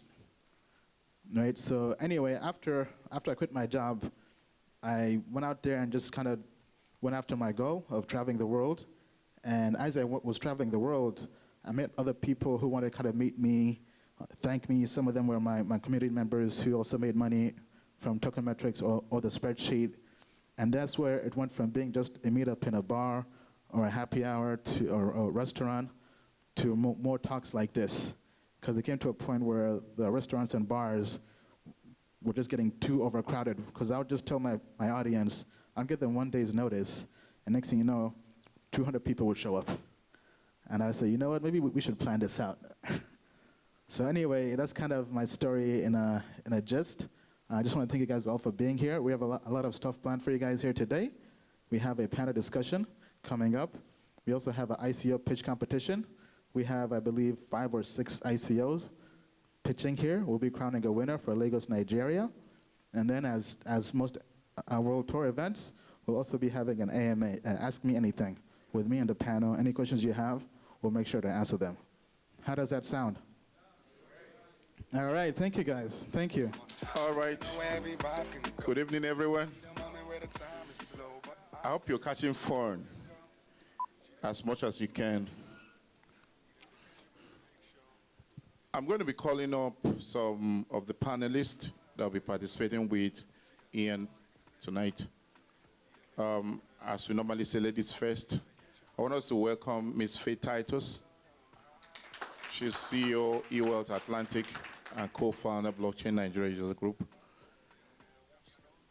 I want also to welcome our blockchain lawyer, Mr. Ian Friend. Please put your hands together for him. Also joining them is one of our organizers, Emeka Enu. He will join soon. He's joining soon. And of course, we have Toyosi. Toyosi, can you come and have a seat? Okay. Emeka, we'll need you to be on your seat. Okay. So this is how we'll go. We'll try to keep the conversation within a core area so that we can know when we have done justice to the topic. Then we'll take questions from the audience. You can ask any question. All the questions that have answers will get answers. The ones that don't have answers, you get the answers somewhere else. Okay, so Ian, please, you're going to be leading the panel, and everyone here would like to know, because it's been a very bloody year. We used to have bloody days in CryptoSphere. And he moved from bloody days to bloody weeks, bloody months. Now it's been a bloody year. Where are we going in the next year, 2019? Where are we going in the crypto market? Okay, so very good question. When is the next bull run? Right, when are people going to start making money? When is the market going to go back up? I mean, first of all, I like to say, as people know me, I'm not a financial advisor. This is not financial advice. Right? All I'm doing is sharing my personal opinion. But I think the way Bitcoin goes is the way the market goes overall, because Bitcoin has over 50% dominance in crypto, meaning that over half the money in crypto, because crypto market cap has over $100 billion, and over 50 billion of that is in Bitcoin itself. Although there are over 1,000 altcoins, over 1,000 coins or currencies, the main one is Bitcoin, because over half the money is in Bitcoin. So the way Bitcoin goes is the way the market goes. And I think you have to look at Bitcoin from a chart perspective. You have to almost get very technical with it, right? So 2017 was a very bullish year. And I think 2018 and 2019 is really going to be a decline in Bitcoin, right? I mean, myself, I'm an optimist. I always believed we're always going to the moon. I always think we're always going to be making money. But even me, the last few months, I've had to become almost a realist. So just looking at the charts, I mean, I think I don't really see anything bullish happening until maybe summertime or even longer, right? I feel like right now, Bitcoin is, I think there will be some sideways action, meaning that it's going through a very tight price point and not really going up a lot for a long time, right? I feel like we have to really shake out the weekends, those people who are in it just for the money or aren't really here trying to build the technology, right? Because, for example, people say that when you hear people who aren't as smart as you talking about Bitcoin and you're trying to get in, it's too late, right?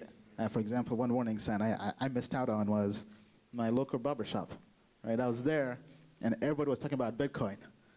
And I said, you know what, maybe this is too much. Maybe it's getting too mainstream too quickly. When people are just blindly investing. For example, when I took down the spreadsheet, right, now looking back, that could have been a top. That was the top. That was in January this year, right? And the reason I took down my spreadsheet was because I was seeing so many people blindly investing on my spreadsheet. Not even doing any research, just blindly investing. And to a point, it scared me, because I knew that if they would lose money, they would blame me. All right, so I took it down. But if I had listened to my advice, if I had looked into it, that could have been a way to really spot the top.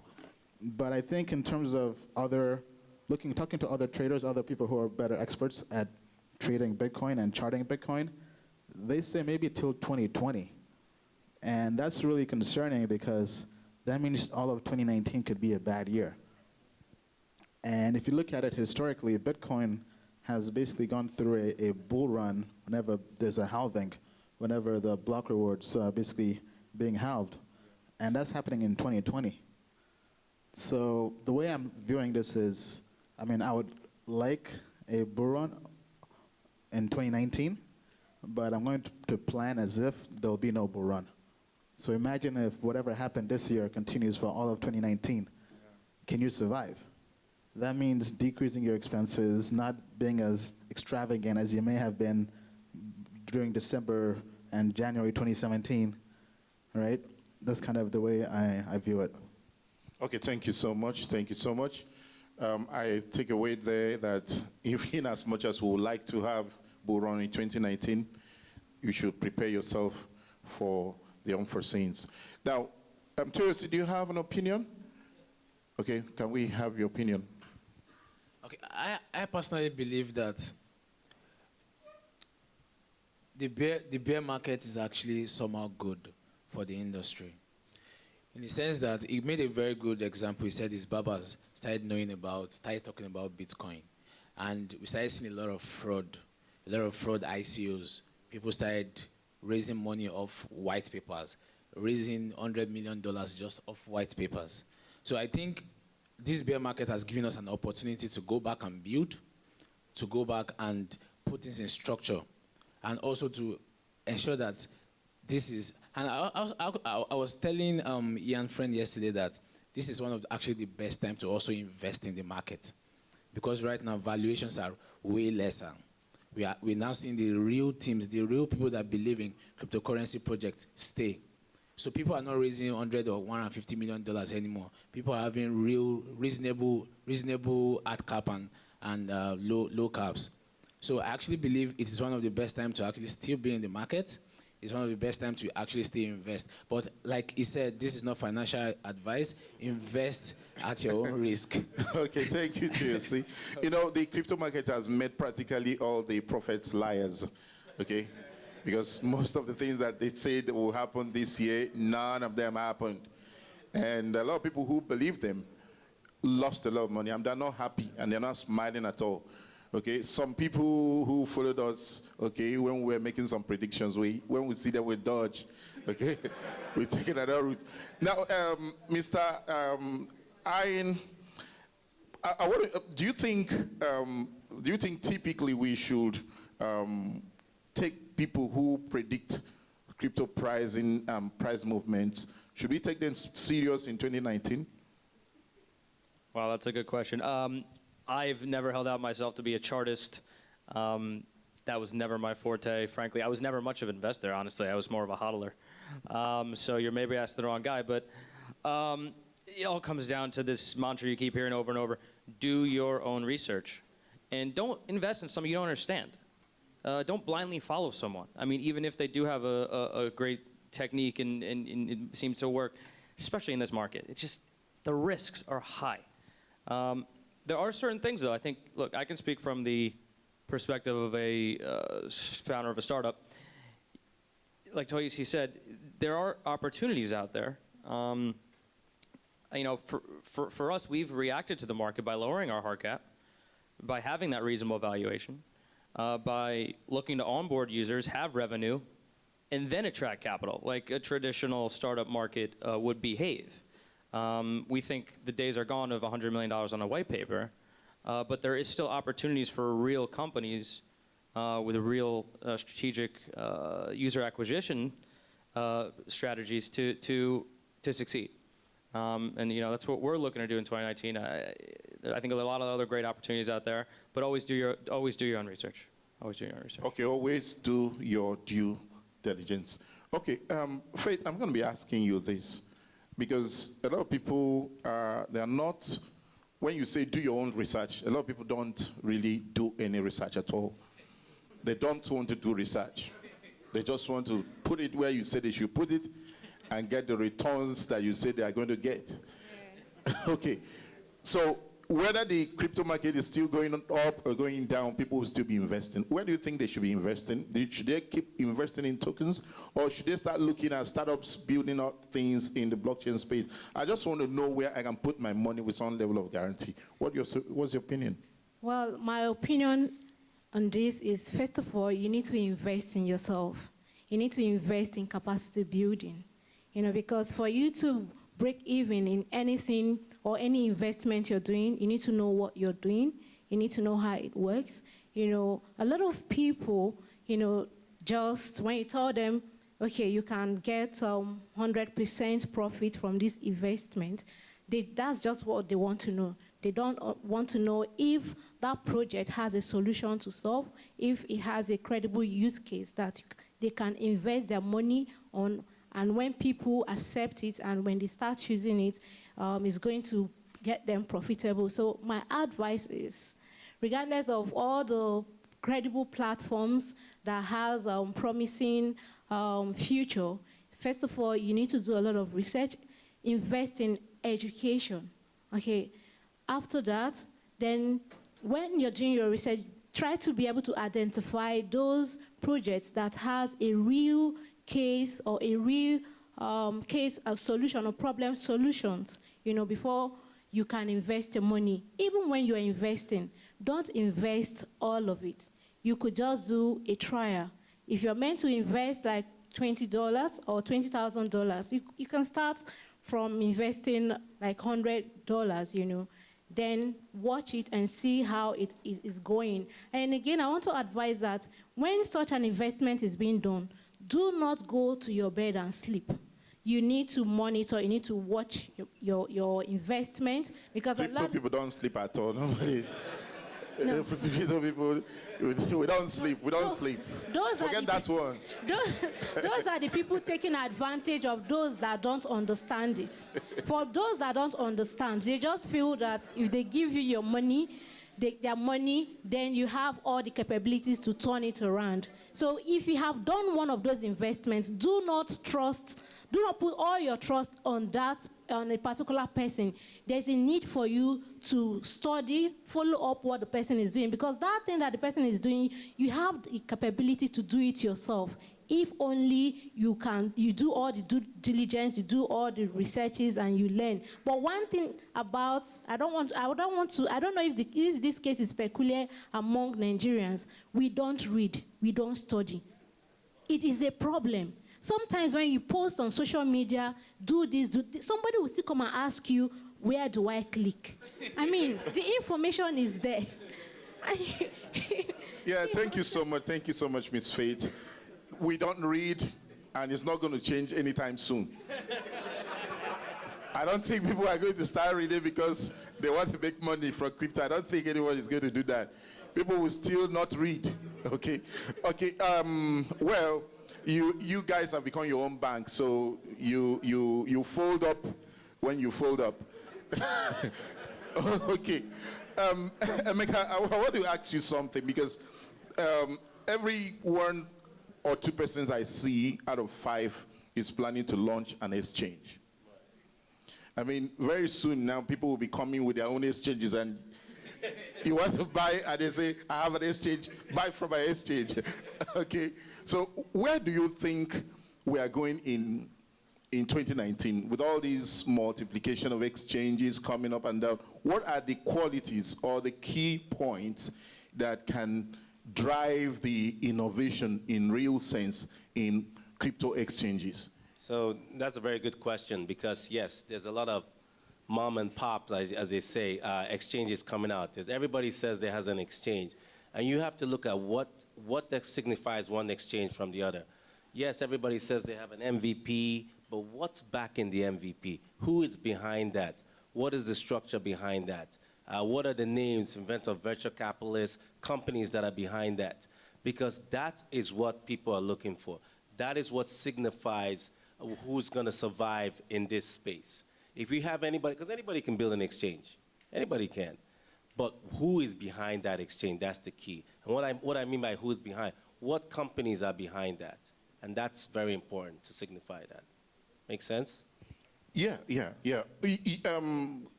you guys are building a decentralized exchange, okay? To what extent do you think that exchange is truly decentralized? Because in theory, it's possible to build a decentralized exchange. Okay. But when you understand the technology very well, you know that most of the decentralized exchanges are probably 60% centralized. Right. Okay, and 40% decentralized. Okay, if anyone here has used a platform like local Etherium, for instance, you know that it's touted to be a decentralized exchange, but it's only by maybe probably 40% decentralized. Okay, so do you think decentralization in exchange is going to really be a driving factor in determining crypto exchange success stories? So that's another good question. Let me start by saying that TLG Ventures is a strategic investor, okay? That is what we're a small cryptocurrency venture firm that look for startups, such as we found Etherium, that we backed, and that's what we do. We're the company behind these platforms. We are not building an exchange. We actually are supporting a company that's building a platform that has 4 applications. One of the applications is an exchange.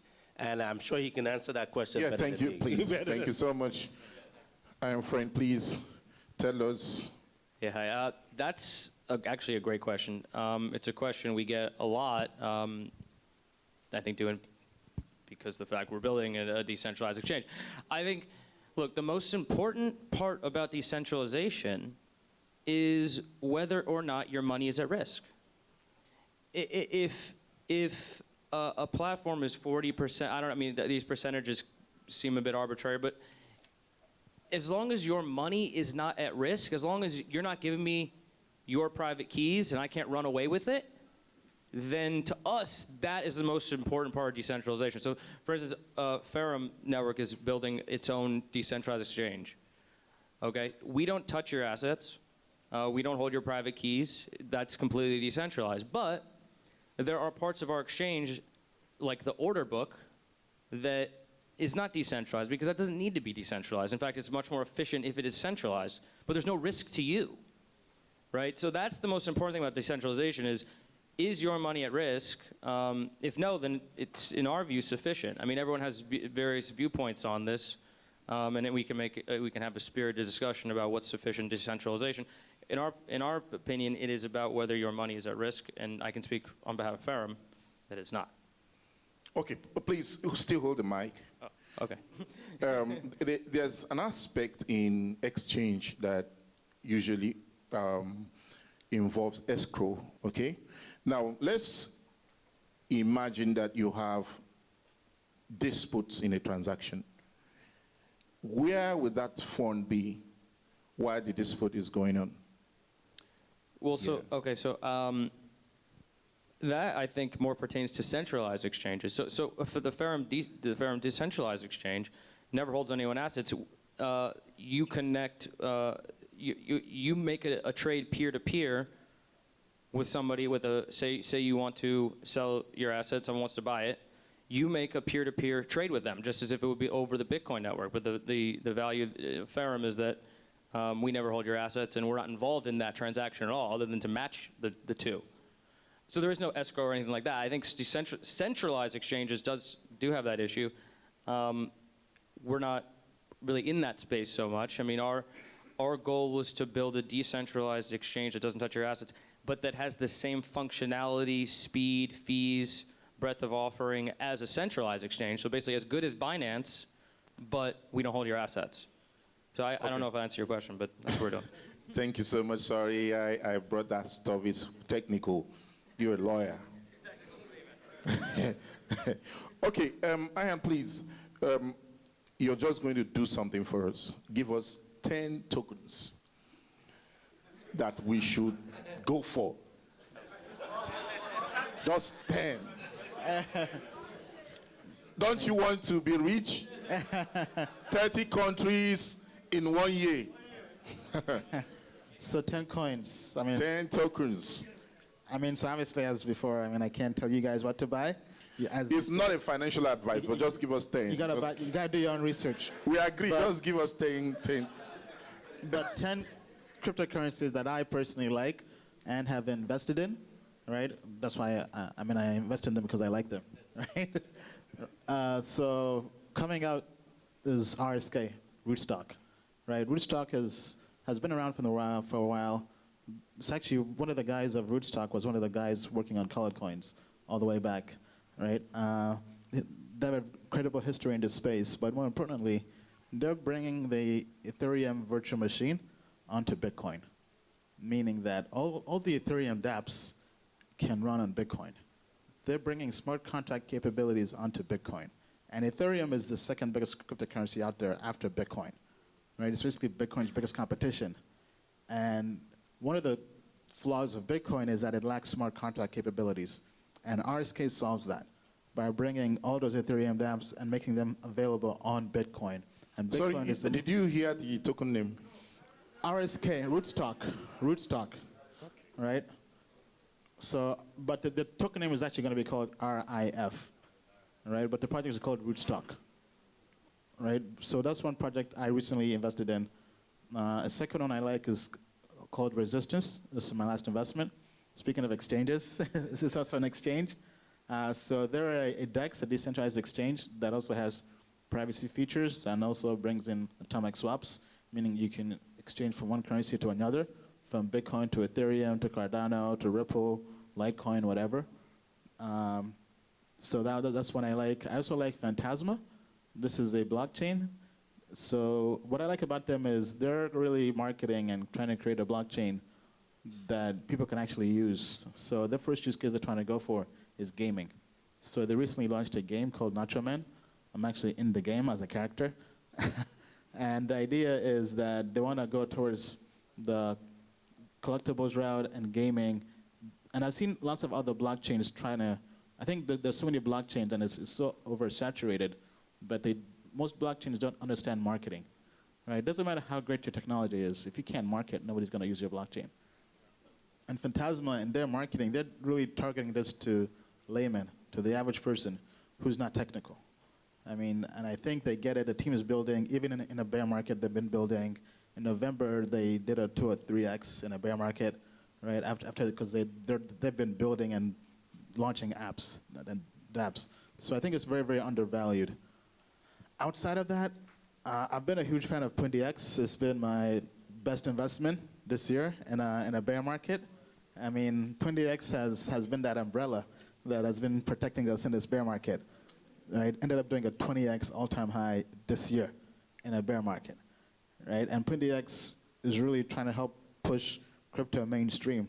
For those who don't know, Kuti lets you basically use point-of-sale devices to spend your crypto. So as a small business owner, you can start accepting crypto with a Kuti device. And then next year, they'll be launching the Kuti blockchain phone. I had the pleasure of trying this out in Malta, meaning that now they're really building an ecosystem. And so they have multiple devices now, and people can start actually having a blockchain phone that runs blockchain apps on it. Right? So I think that's going to be pretty huge for Kuti. There's so many more, but those are probably the top ones that come to mind right now. Oh, yeah, Loom as well, Loom. All right, can't forget that one. All right, Loom is helping Ethereum scale. Ethereum, its biggest issue right now has been scaling. Meaning that it's basically, think of it as a computer. Ethereum is basically a computer. And as with most computers, eventually the computer starts running slow, right? And that's the issue Ethereum has been having. And for Ethereum to start running faster, it has to be able to handle more transactions per second, right? And right now its transactions, number of computations it can handle are very, very slow. And Loom helps it scale by, without getting too technical, by just having better technology that complements Ethereum on its weaknesses. And Loom was also an ICO I was a part of, and even in this bear market, its all-time high was at 10x.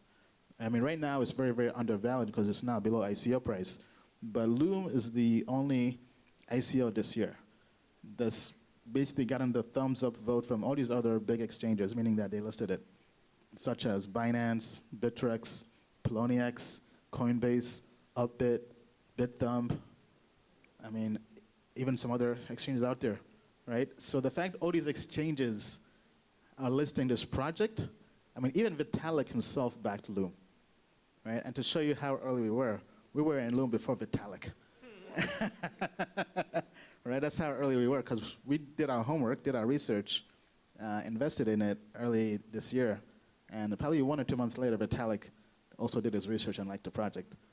And that's when everybody else began piling on top, right? But yeah, yes. So yeah. Thank you so much. Thank you so much. Emeka, you have an opinion? Actually, I should follow what Ian says. He's owing us 5. He gave us 5. He's owing us 5. 5 more tokens. I mean, most of those projects he talked about, we backed it. So I'm totally on board with that. Obviously, because we, about firm, we are strategic investors in that. From that, obviously, I'm trying to think of something on top of my head. Nothing else right now. All right, thank you so much. Now, I want to get 5 questions from the audience. Good. We have more. Teacher wants to ask question. Okay, you are number 1, number 2, number 3, number 4, you're number 5, you're number 6, number 7, you're number 8, you're number 9, and you are number 10. Okay, number 1.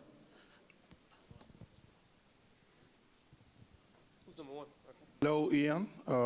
Thank you for making it to Lagos, Nigeria. So I've been following you for a while now, since last year, August, I think, something like that. Great job, by the way, with the token metrics and everything. This is just my opinion. I think over time we spend so much time on the price, without paying attention to the application. So 2017 and 2018 has seen us paid so much attention to infrastructure. Where do you think, in terms of mass adoption for crypto, should be headed? For me, my opinion is towards application of these things. For instance, Bitcoin has no use case besides just holding value. You see, so I think we should, as an industry, we should focus more on application, on how we could earn and spend cryptocurrency for our daily lives, okay? Without having to just buy for speculation and hope it goes in value, and then we could use it to do other things. It's great. You have a good life, or you're free to use your time. But I think we should be paying more attention on application and the use case of cryptocurrency, because I think that's where we should be headed as an industry. What do you think about that? Yes, I mean, I think that's true. We should, I think they both go hand in hand. I think you have to have application with speculation. I don't think you can have application without speculation, which may be tough for some people to stomach, but the same thing happens in all industries, right? I mean, speculation, right, traders, people trying to profit from volatility and other things happens in all markets, not just crypto. I mean, the stock market is speculation. I mean, you have traders, you have institutions right now, right? We're waiting for institutional investors to come into crypto. Guess what they do on stock markets? They speculate. I mean, even VCs, they speculate on startups, right? They basically back 10, knowing that 9 out of 10 will fail, but one of those 10 will be the next Uber, the next Airbnb, right? So I feel like speculation is healthy because it brings in people who are willing to take larger risks than most people aren't willing to do, right? I mean, for example, the risk that it takes to back a startup like Uber when it's very, very young and say, you know what, this could be the next big thing. This could destroy the entire taxi industry globally, right? I mean, it takes quite the speculator to get in there early, right? So I feel like speculation is healthy, but yes, application does also have to happen as well, right? But I feel like when people are making money, I mean, I think it makes the space look better and brings more attention and awareness into the space. I mean, sure, there are some bad things that come with it, but I mean, when CNBC and the media and everybody's talking about Bitcoin, I mean, it was easier to get Bitcoin things done, whether it's regulation, whether it's awareness, whether you're a startup trying to make business deals, right? So I feel like they both kind of go hand in hand.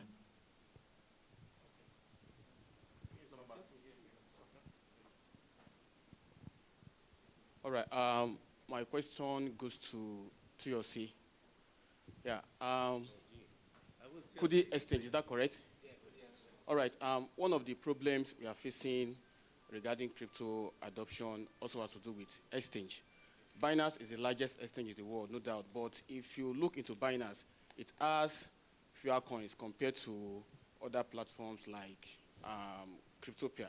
Now, from the demo you showed, I could see that it is Bitcoin Naira, right? So I want to ask, are you integrating altcoins to be listed on your exchange so we can, trade altcoins for fiat, just like we have Binance, Uganda?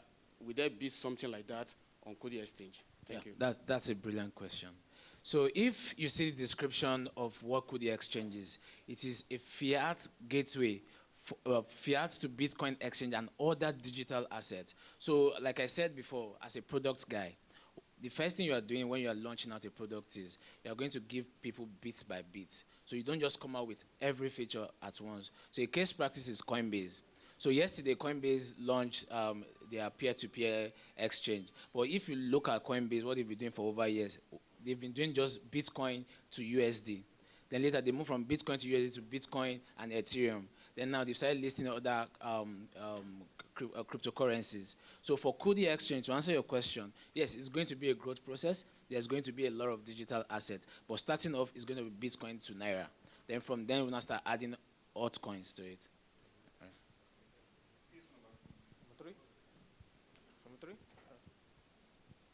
Hello, good evening, everyone. Recently, I tried to invest in one of these altcoins, and there was this problem I had. It was quite stressful. Though I'm an enthusiast on what crypto is all about, it was quite stressful in the sense that you need to go and buy Bitcoin first. Once you buy Bitcoin, you need to look for an exchange where you transport the Bitcoin or you deposit. Once you deposit, you start looking for the coins you need to invest in. Then the process gets longer. Before your order gets filled, it takes some seconds. And if eventually you make money out of it, you still bring it out again. Then you now look for a trustworthy exchange to actually sell that Bitcoin and get it for cash. You're not seeing the whole technicality in all this. And you cannot tell the average layman all these technical stuff stuff. And if you're trying to drive mass adoption, you need to make it as simple like going to a bank account to just open a bank and it's voila, get to work. So but crypto is more technical. It's a question. It's a question. So what do we think Kuti Exchange can do about this? So I will let you talk about Kuti, but I just wanted to talk about that. That stress that you're getting, believe it or not, is actually a good thing. If anybody remembers how the internet started, you had to plug your phone, you had to remember that sound, you know, you remember that, right? And all you could do was send an email. Now you can watch movies, do all kinds of things, you know, on the internet. That what stress you're dealing with is good. What if you were there during that time when all that stress was going on and you can find a way to make money through that? That's what you're in right now in cryptocurrency. Once it becomes mass adoption and everybody's using it, it's done, you know? It's done. So I'll let you talk about Kuti Exchange. Yeah. So I'm just going to add to that. So I met the CEO of Trust Wallet. How many of you know Trust Wallet here? Okay. Yeah, I met the CEO of Trust Wallet in Dubai, and we got talking. So I asked him, how did you get into the industry? So he said he was trying to invest in an ICO, and they told him he had to go to Maita Wallet with private keys, public keys, and doing the whole exchange. And he found out that that's a big problem.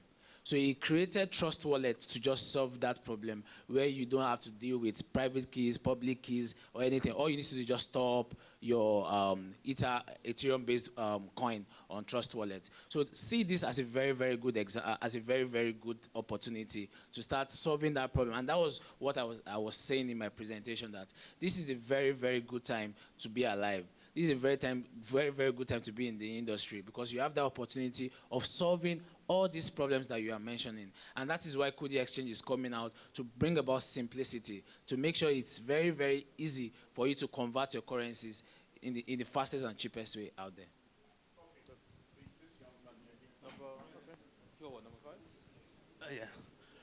First of all, I would like to thank everyone on the panel for coming down.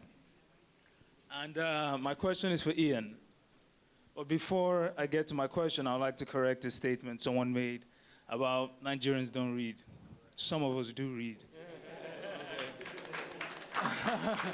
Some of us do read. So Ian, I have been playing around with a few languages like Solidity. I've made a few dabs on my own.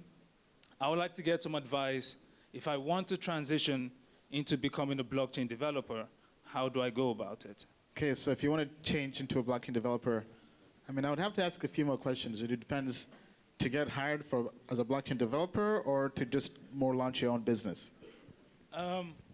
Since I feel I still need some experience, so I think I would like to start off as a blockchain developer. And then. Okay, I mean, so the first thing I would say is find a project, find a language and blockchain you want to build on, right? I mean, so I would say if it was me, let's say I wanted to become a blockchain developer, I'd probably go on Google and just see which blockchains are available out there, which ones do I think are worthy, right? I probably would only do, I think right now the one that has the biggest community and biggest support is Ethereum, right? So I'd probably build on Ethereum, and I'd probably start by just getting my hands involved on an open source project, right? And going through and just trying that out and just trying to teach myself and just learn from open source.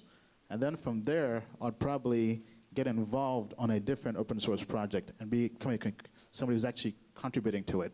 Because that's how most blockchain developers, the earlier ones, began.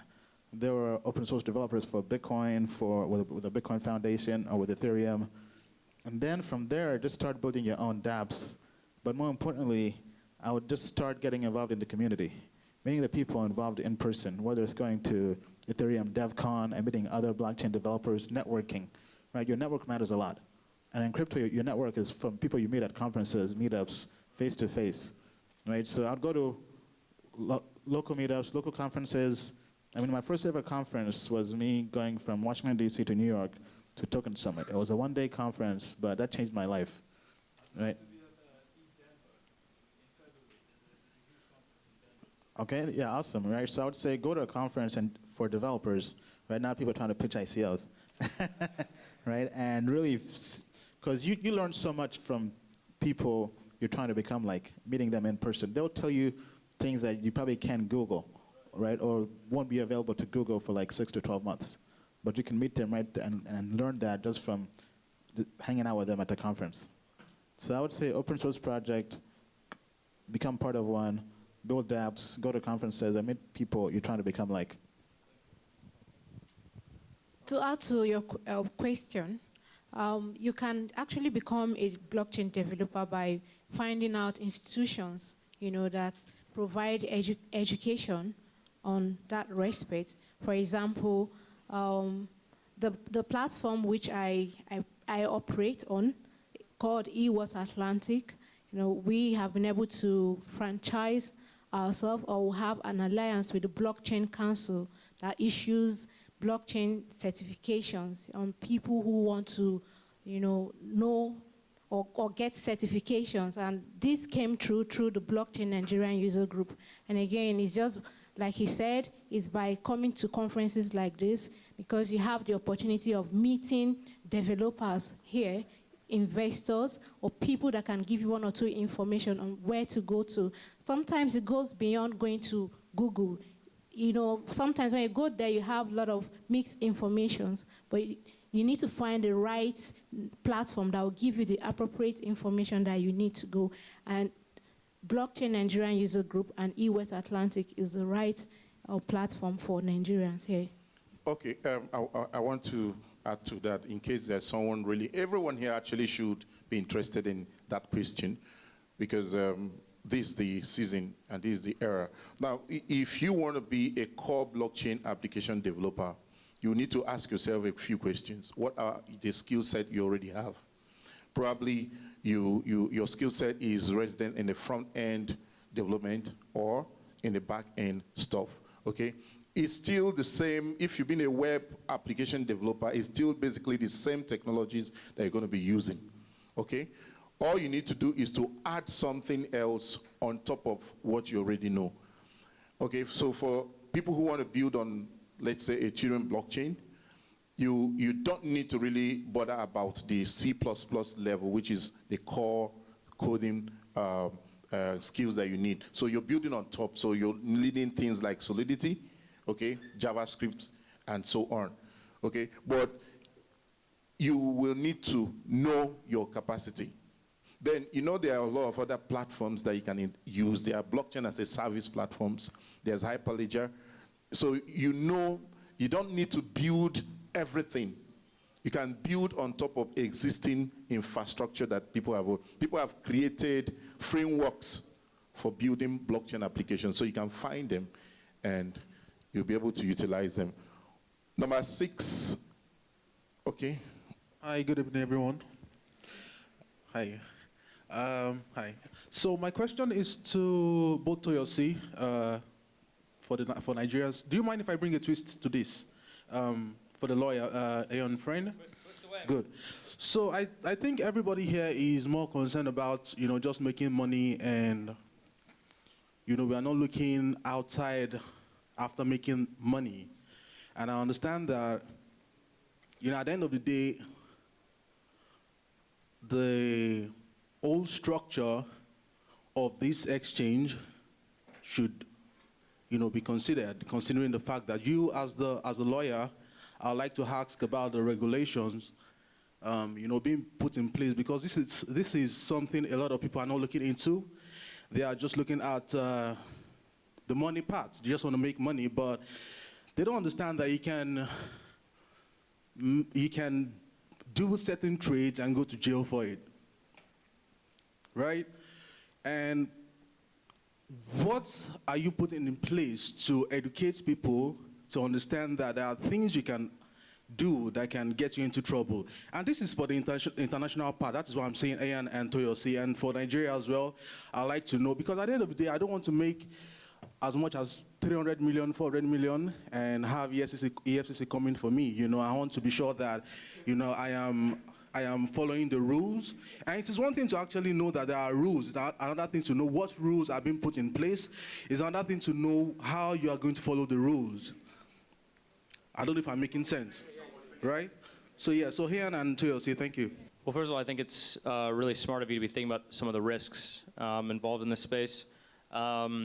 Certainly legal is a significant concern. As the co-founder of our project, you know, we have to comply with every regulation. We're obviously doing all that here in Nigeria and also through our Malta entity. But from an individual investor's standpoint, I mean, the most important thing you can do, and I'm speaking just from a US perspective, but the most important thing you can do is pay your taxes, okay? People think that the Bitcoin blockchain is untraceable. It's not. The IRS can find out that you didn't pay. And if you're investing, if you're, say you're using an app called like Coinbase, they actually have requirements. They report to the IRS if you traded over $10,000 in a year. I have no idea how it works in Nigeria. But from an individual standpoint, you're not going to get in trouble for just investing, right? I mean, if the exchange didn't do proper KYC on you, the exchange is liable, not you. So the most important thing you can do is just pay your taxes. We have much more burdens, but obviously, you know, we're complying, so. That's a very brilliant question, Femi. So, while I was giving my presentation, I said there's a missing piece, and one of the missing pieces for us here is regulation. How many of you pay tax on Bitcoin or Ethereum or anything? No one pays any tax. How many, does the government know how much Bitcoin you have? No, they don't. And that was why I was saying that it is very, very good now that the SEC, Mr. Chita was telling me yesterday, and even a friend of mine, we sent a proposal to the SEC to start seeing how we can actually regulate exchanges. Because we need to do proper KYC. Before you onboard onto an exchange, they need to know who you are. And how would they verify that? They need the government.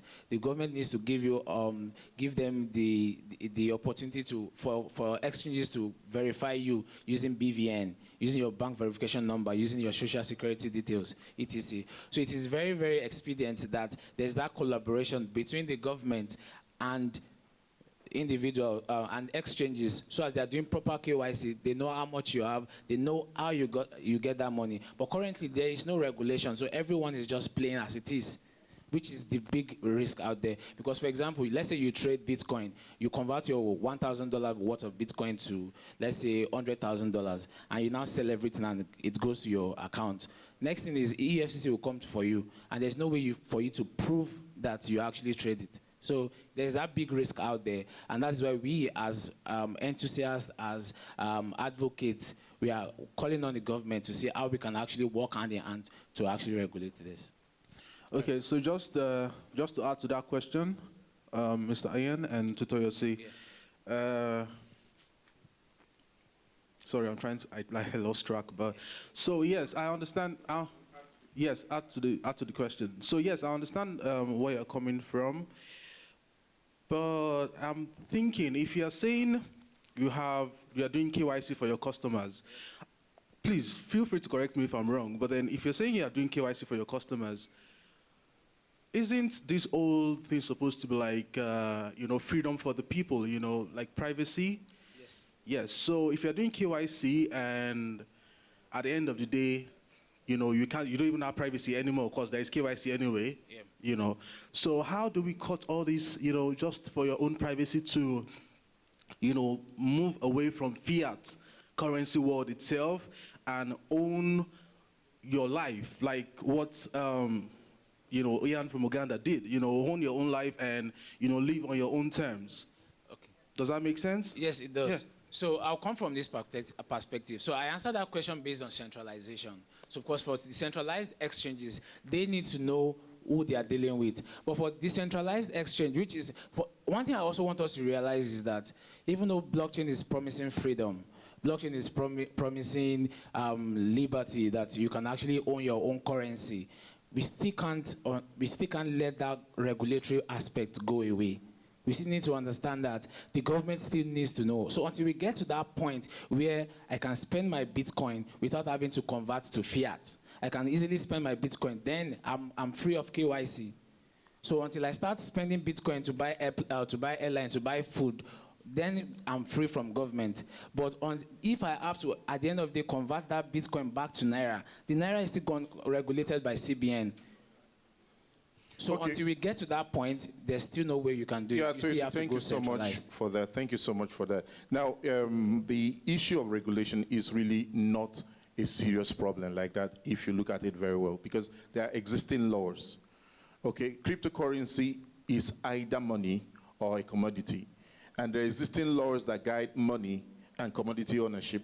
So what the regulatory agencies have told us so far is abide by existing laws. Now, KYC is required because there is always an entry level for you to participate in the crypto sphere, in the crypto world, okay? And that entry point, you must do your KYC, okay? Whether government enforces it or not, if you want to buy Bitcoin from me, I need to know who you are. Okay, so there's no way you can buy Bitcoin from me without my knowing who you are. Okay, and these laws are already there, so you follow them. And because you live in a society of other humans, there's no way you can actually live in your own world, have your own currency, buy the things that you want owned by yourself. It won't work that way. Okay, and I can assure you government is actually working on regulatory framework. And I'm sure that 2019, we're going to see beautiful packaging that will help the industry to grow. Okay. Number 7. Please, let's be first. Okay, you're number 7. Okay. Good evening, everyone. My name is Alexander. My question is still on regulation. I've looked at the laws in Nigeria and some other jurisdictions. And as a lawyer, I think we don't have the legal framework for what Kuti is trying to do. So my question is that if we go by what Tuyosi is saying, it then means that we are running like a cycle. If government regulates cryptocurrency, I prefer to call it crypto assets because it's not all the alternative coins are currencies. Like you rightly mentioned, some of them are commodities, you can't call them currencies. So if you say government would regulate cryptocurrency or crypto assets, as the case may be, it then means that we're going back to 2008, because the whole essence of Bitcoin and the blockchain technology is as a result of the recession that happened worldwide. And the cause of the recession is actually government decision and policy making. So if you're bringing in government from the back door again to regulate cryptocurrency, it then means that we are starting afresh again. You know, so I want to know how you address it. And then secondly, I want to ask Iron that recently SEC US, they suspended or they delayed making a decision on Bitcoin ETF to 27th of February 2019. I'm asking that do you think that if the decision is positive, if it's going to revive maybe a bullish run again? Thank you. All right. So that's a very brilliant question. So the first way to approach it is this. When we are building out an exchange, it's either you are building out a centralized exchange or you are building out a decentralized exchange. So let's say you are building out a centralized exchange. That centralized exchange means you are actually you are onboarding real people.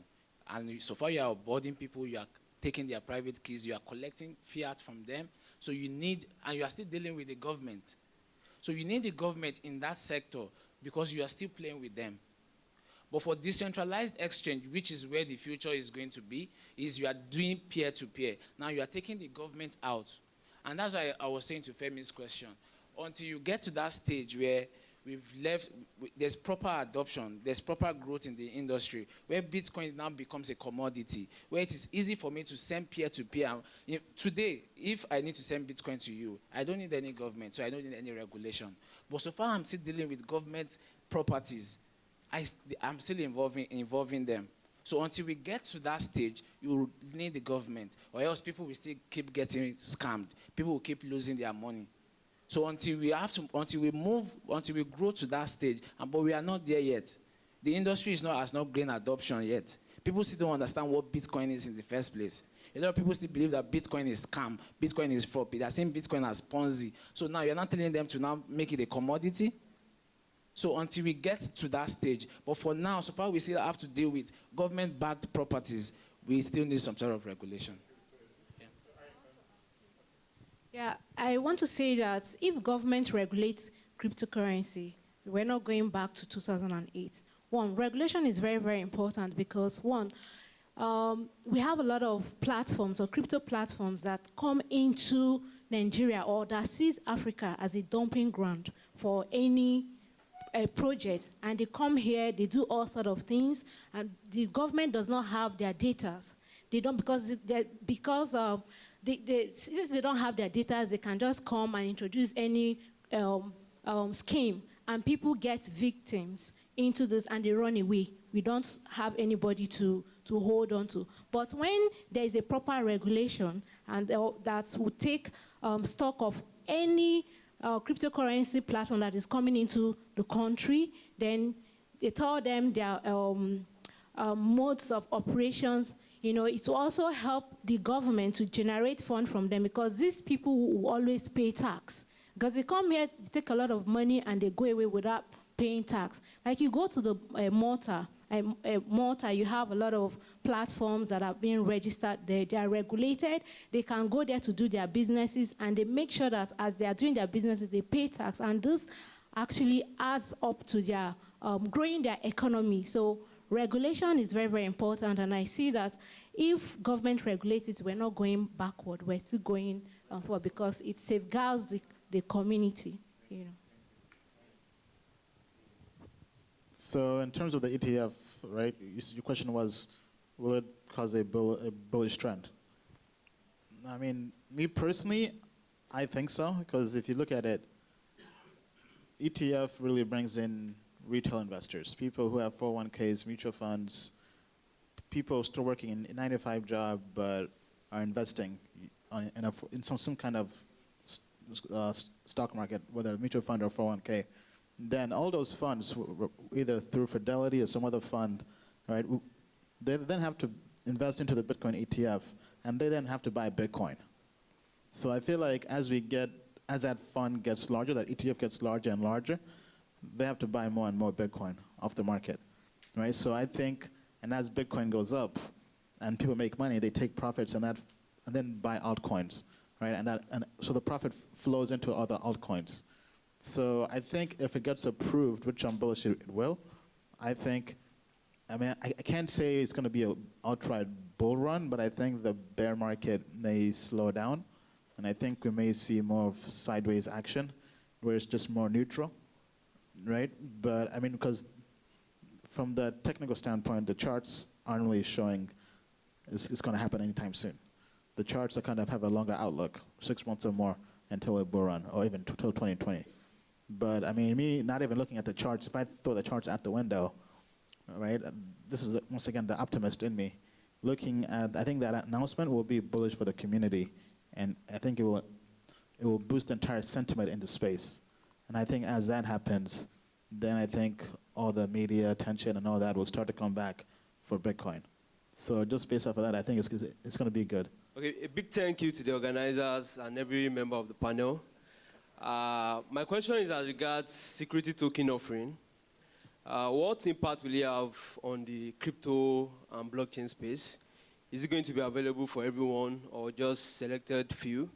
And is it possible to have stocks like Amazon, Apple in form of crypto and being traded on crypto exchanges like Binance? So I think STOs are the next trend, security token offerings. Now people say are ICOs dead? I don't think they're dead, I think they're evolving. But I do think security tokens will be the next wave. But I think they're more than a year away. I think right now we like the infrastructure. So I think, if anything, I think it also matches the timeline of 2020, right? The Bitcoin halving and all these other traders saying this is when they see more of a bullish uptrend in Bitcoin.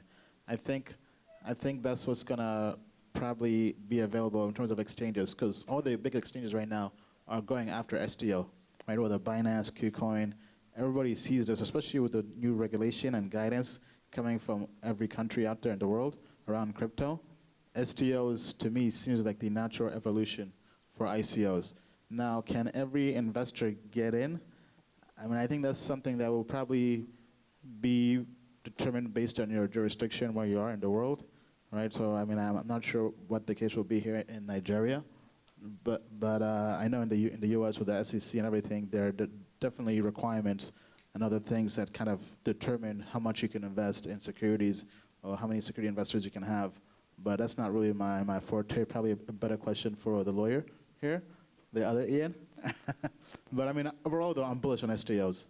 I do plan to make an STO video similar to my ICO video, right? So I'm also getting ready for that trend. Good evening, everybody. My question goes straight to Mr. Ian.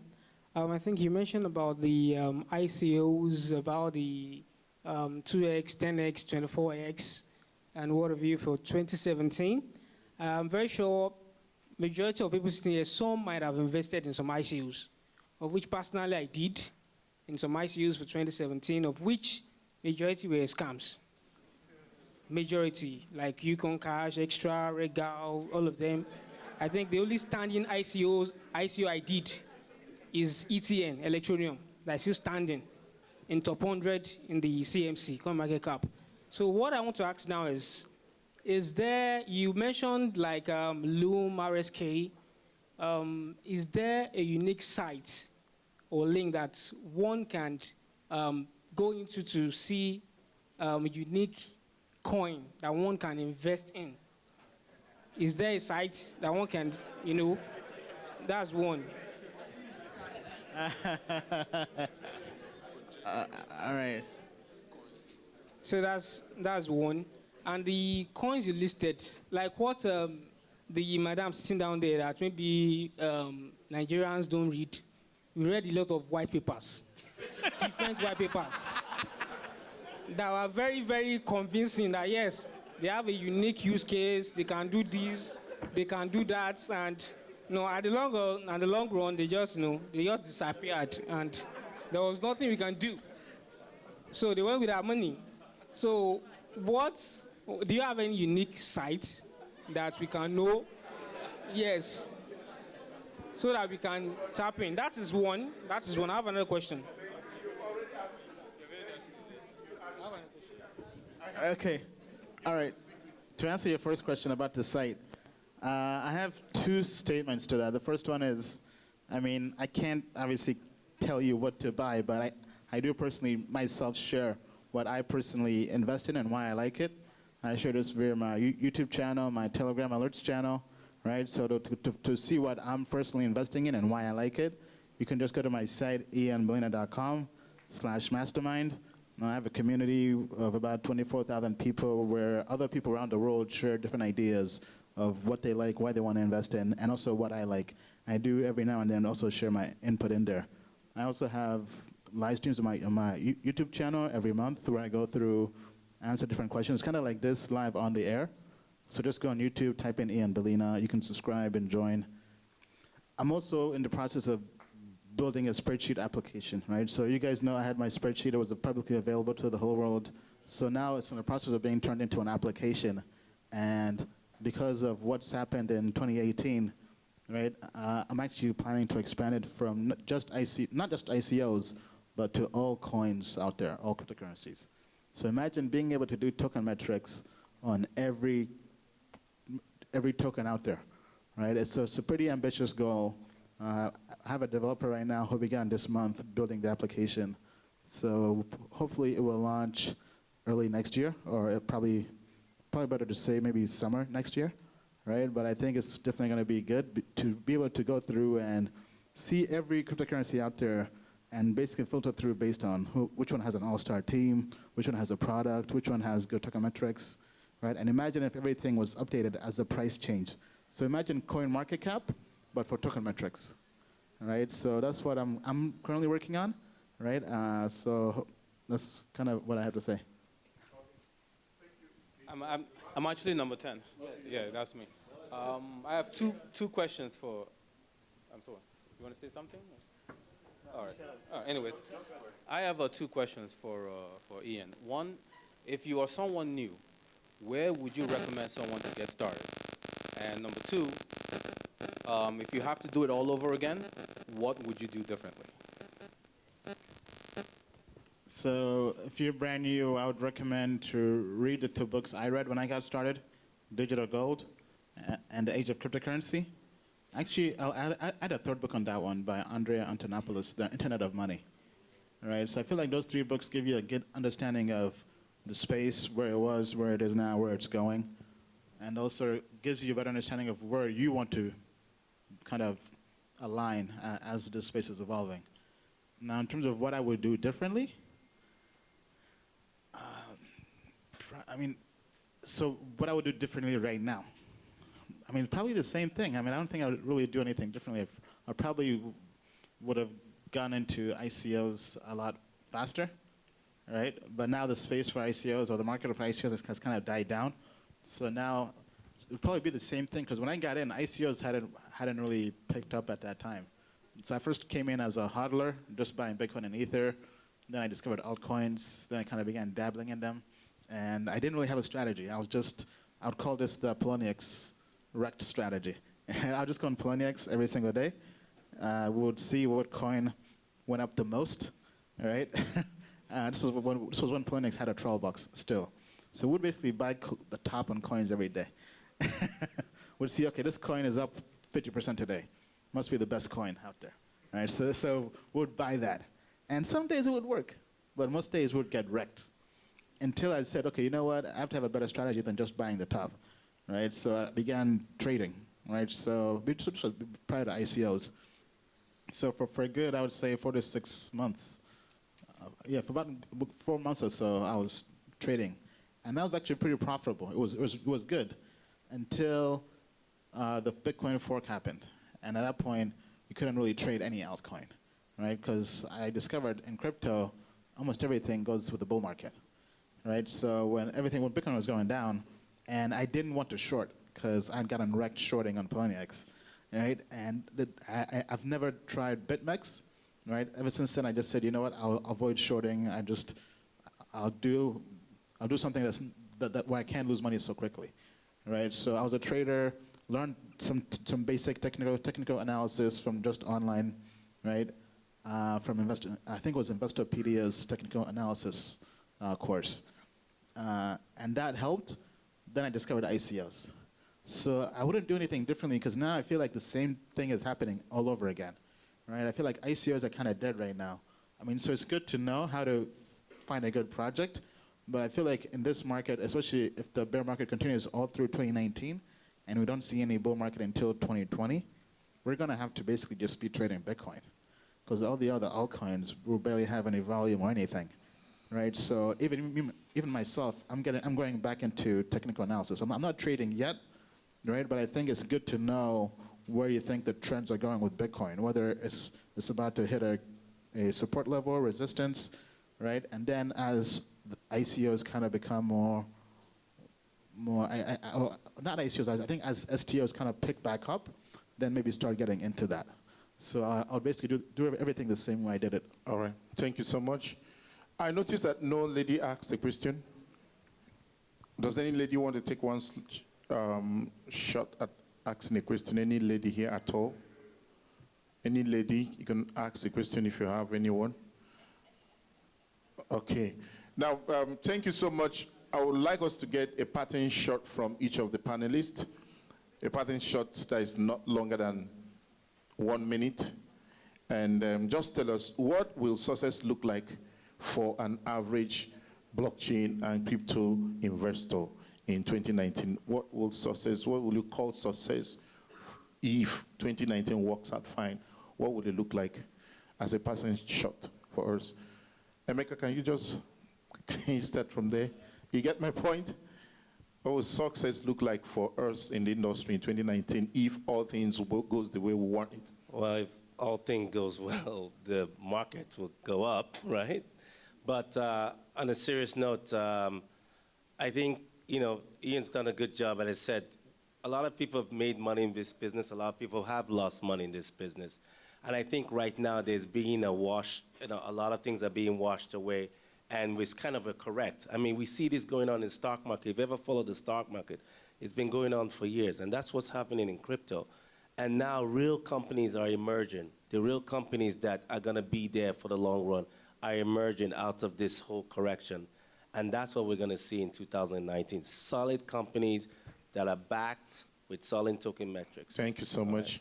Toyosi, yeah. For me, I'm still an investor. For 2019, my goal before mid next year is to have 10 solid projects that I'm backing, that I'm doing dollar cost average. Because I believe that's the best way to invest in the market, to dollar cost average into solid projects. So out of the 10 projects I'll be investing in, I just want a minimum of 3 to give me a 3x. That's Thank you so much. Thank you so much, Faye Titus. Well, for me, the success for me would mean having more people accepting this technology, because there's no way you can have triple S, without people accepting it and coming into it, making transactions and all that. You may have built your application and project, but if nobody comes in to buy into that project, you won't break even. So thank you. That's success for you. And so kind of like Toyosi, I mean, as an investor, success means making money, right? So I would say success in 2019 would be getting a positive ROI, basically not losing money, right? But ideally making money, making more money, and hitting all my financial goals in terms of making money in crypto. But also, as she mentioned, adoption for crypto and blockchain, wider adoption, almost mainstream adoption, right? So I would say maybe success would be, I mean, this is more kind of me reaching, maybe, right? But I think what happened in December and January, but more sustainable. I mean, like crypto was on the news every single day, almost any channel you'd go on. But imagine that, but more sustainable, right? Imagine kind of like how people nowadays talk about Uber and Airbnb like it's nothing, right? Because it's become part of mainstream conscience, right? So I would say success would be crypto getting closer and closer to becoming part of the mainstream conscious and lexicon. Yeah, thanks. So I'll just say really quickly, from the startup perspective, it just comes down to users. If you're investing in companies that don't have a plan to get users, you're going to lose all your money, period. You can have this greatest idea in the world, but if you have people using your platform, spending the token, you're going to lose.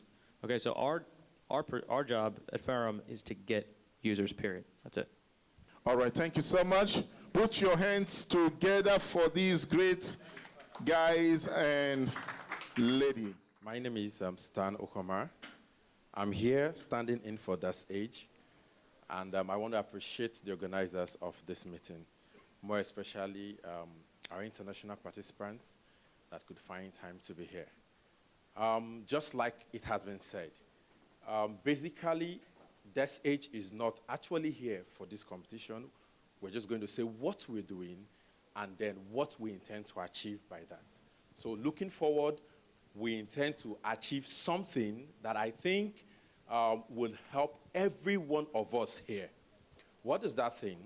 Das Age is a decentralized platform. The meaning of Das Age is actually decentralized age. We are looking at going forward. We are going to be actually decentralizing the usage of everything in the space.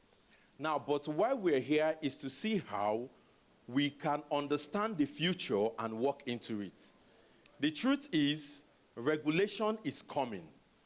And Das Age actually came to see how we can have a unified force. If you actually go to our website, I don't know if the internet is on, www.dasage.io, you will see what we're doing. Please, members of my team, you can just go around and drop the materials for people to know what we're doing. Now, we want to unify the force and see how we can have a network, an association that can support even startups, no matter how little it is, no matter how little the network, the exchange is, no matter how little whatsoever is. We want to see how we can support the startup and ensure that we have a system that is working, not just a system that is just going to be working as in token, but can be used and adopted massively in this space. When the government will be trying to put in sanctions, if we are not standing as one body, then we are going to be divided. We are going to fall massively. So we intend on our own to see how we can bring every one of us here together as one body to ensure that in the near future, when things that will be coming as storm will be rising up against us, we'll be standing as one body. We'll be able to regulate ourselves. We'll be able to put things together. And so doing, we actually moved all the way down to Lagos to see how we can achieve this. Thank you very much. Thank you. We are grateful. Fine. We are grateful. All right.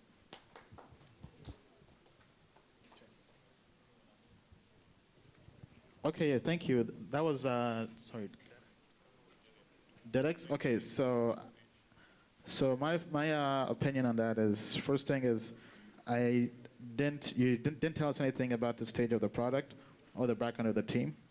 You told us more of a vision. It was more of a vision statement. But right now, we don't really know anything about the team's history, what they've built, and why in particular, this team is the best team to solve this idea or vision. And we didn't really get much of the product, right, in terms of how far developed is the product, where it's going, right? This was more of a vision. Hello, everyone. My name is Diego Lara. I am a managing partner at 100X Advisors, business partner with Ian and Ugo. I would just like to take the time to say thank you very much for coming out. It's an absolute pleasure to be here, be joined by every single one of you guys.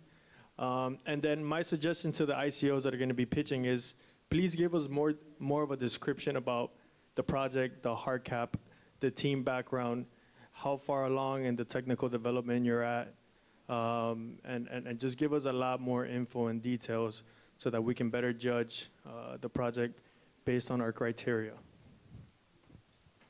Can we have CrowdForce come up, please?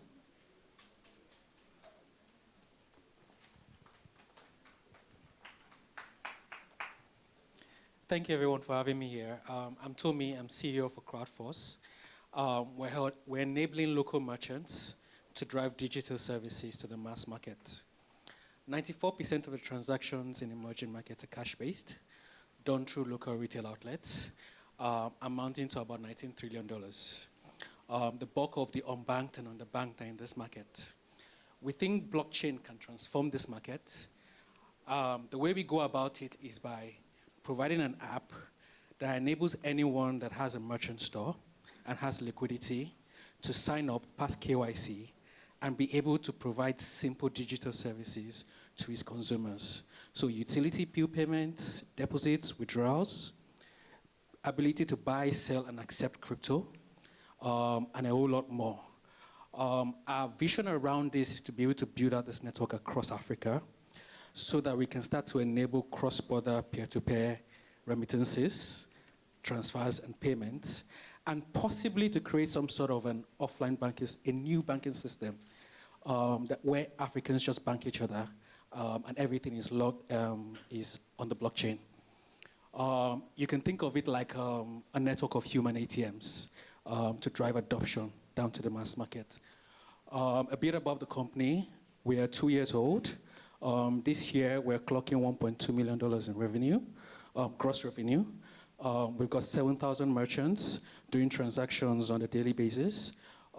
Aside transactions, they're also providing data, paid surveys back to companies, which is just the second part of business. I haven't used up my 2 minutes. Let me think of something else I'm supposed to say. Okay, yeah, so we're raising $6 million, soft cap $2 million. We've already hit our soft cap, and we're looking to see how much of the hard cap we can hit. Thank you. All right, thank you.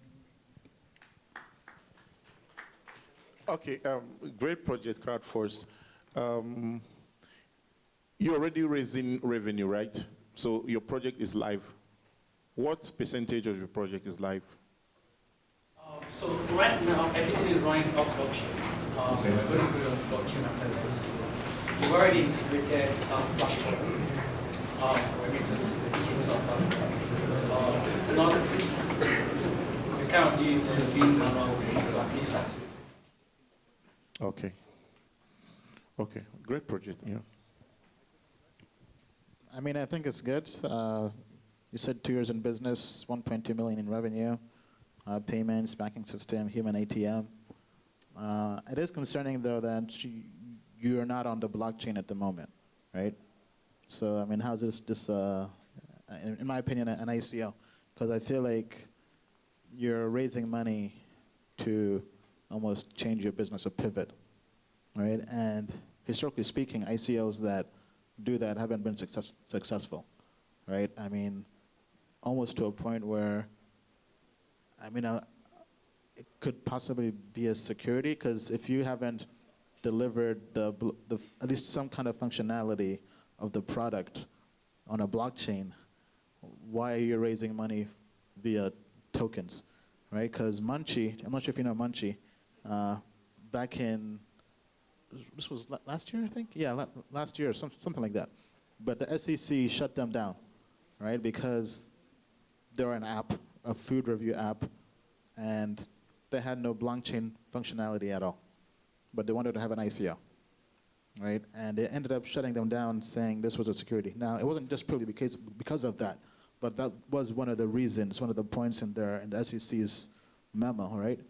That plus also how they marketed their ICO, right? They basically, it was just kind of future projecting and all kinds of stuff about the increase of value in the token, even though the token had no functionality for over 1 year, right? Now, I'm definitely not a securities lawyer, but I think the concern is what's the utility of the token if it's not going to be used in the app right now, right? Because the app is not, if it's not on a blockchain, then why do I need to give you Bitcoin or Ether for the token, right? Unless I'm basically giving you Bitcoin and Ether for something that's going to be way down the line, right?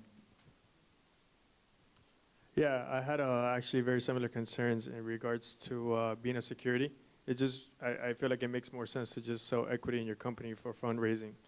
And then I didn't hear anything about the team. For me, the team is absolutely a key component in a company, right? Successful previous exits and previous ventures. So I would have definitely loved to have heard more about the team.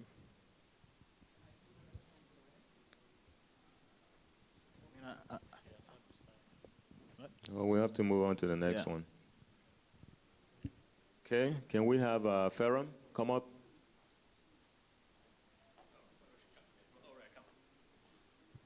I'm sure you guys are really sick of hearing about Ferrum at this point, but I guess I'll do my thing.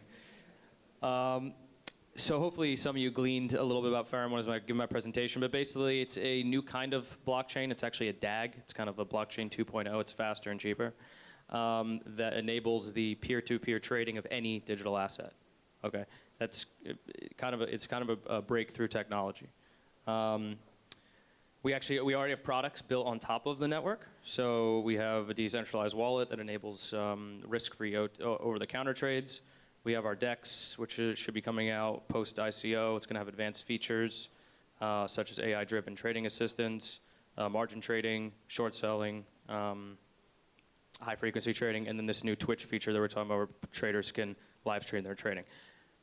We have a product that allows you to store your private keys in a way that's never been done before. It's an app on your mobile phone that's actually designed for the developing world because not a lot of access to traditional cold wallets. And then finally, the Fiat Gateway, which we've built with our partners, TLG and Toyosi. You've heard a lot about that. That's going to be going live in the next 2 weeks on a pilot. So obviously sign up if you're interested. We're going to have 100 users testing it out, and we're going to expand out from there. A lot of exciting things happening with Kuti. We're actually in talks with the second biggest exchange in the United States because they want their token, their stablecoin, featured on the Kuti Exchange. It's a massive company. I can't get into more than that, but it's a big deal. Token Metrics raising $6 million. Our advisors, who are disciples of Ian Balina, basically told us this is what you have to do. You cannot raise more money than this in this market. 40% of our tokens are for sale. We're still in our seed round. And the team is comprised of, a PhD who, the founder of Ferrum is a PhD of distributed database systems. He worked at Bloomberg, Amazon, and Microsoft. He's launched many, many products throughout his career, including Halo, which he helped build. We have 4 more PhDs on the team, all computer science backgrounds, Amazon, Microsoft, all that stuff. And then the lawyer, and then a couple of finance guys from Blackstone. So that's kind of it. Yeah. Do you see any competition in the space currently doing stuff that Ferrum is doing? Oh, yeah, tons of competition. Decentralized exchanges are, of course, a competition. I think there's room for many, though, frankly. We're kind of taking a different angle. Our approach is high speed and low costs, whereas there's some that use different kind of technologies that are going to be a little slower but might have other advantages like privacy. Okay, so there's room for many decentralized exchanges. The biggest competitor is Binance, believe it or not. They're coming out with a DEX. We've seen demos. It might not be cross-chain, it might be.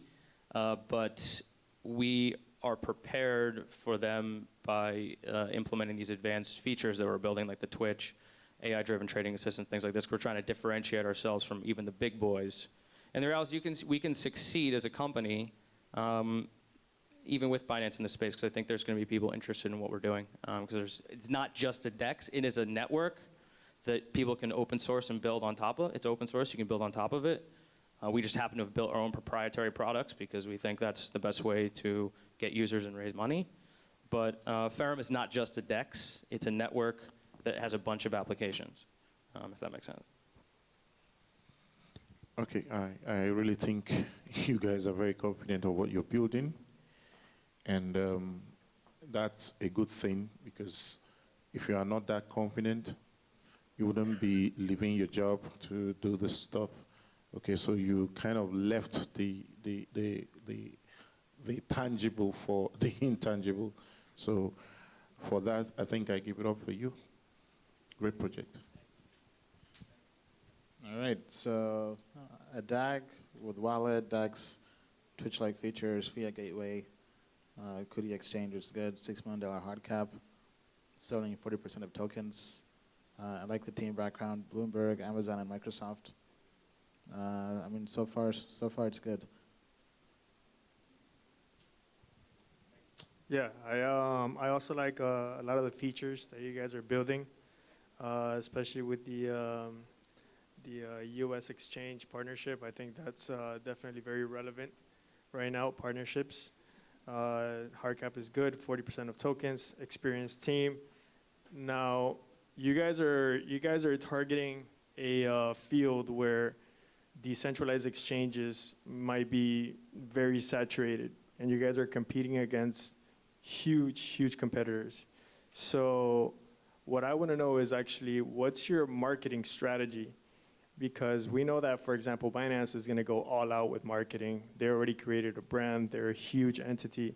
So if you see one of these huge entities as your competitor, you definitely have to bring your A game when it comes to marketing and adoption to your platform. So definitely intrigued to learning more about how you guys plan to attack that. Thank you, guys. Next, Zenbit.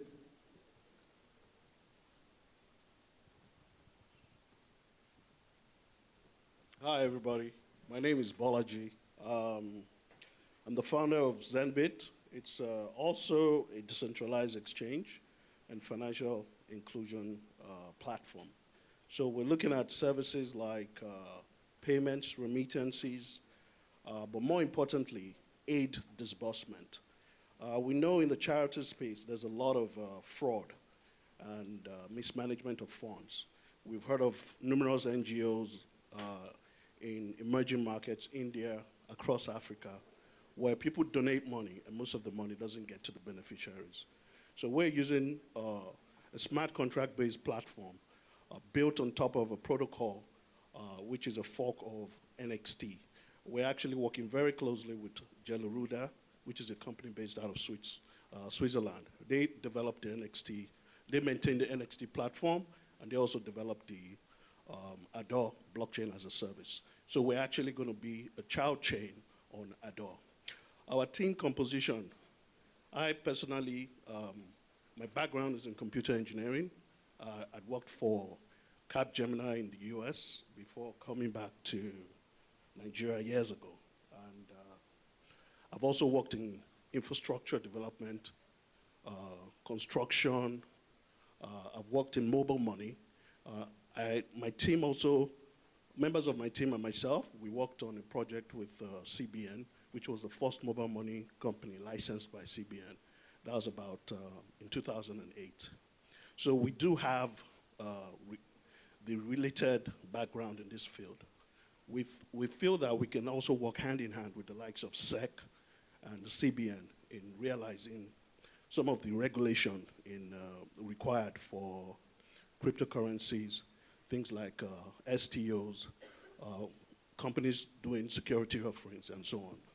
The platform is also capable of doing security issuance. For instance, we've been able to demonstrate that in our last conference in Abuja. So pretty much that's the summation of our team. Our offering, ICO, we're trying to raise about $10 million in our soft cap, and we're also looking at about 20 for our hard cap. We know it's ambitious, but it's because we're both a protocol and a dApps platform. So that's it. Thanks. You know, you're not building your own blockchain. You're a side chain of an existing platform, and you need $30 million. No. I didn't say 30. I said minimum 10. You need minimum 10? Yeah, and hard cap of 20. Okay, hard cap of 20. Okay. Well, that's also ambitious because the wise archer takes a high aim to something that is much higher than what he expects. But one of the things I like about Zenbit, I've tested the platform and I have an idea of what you guys are building.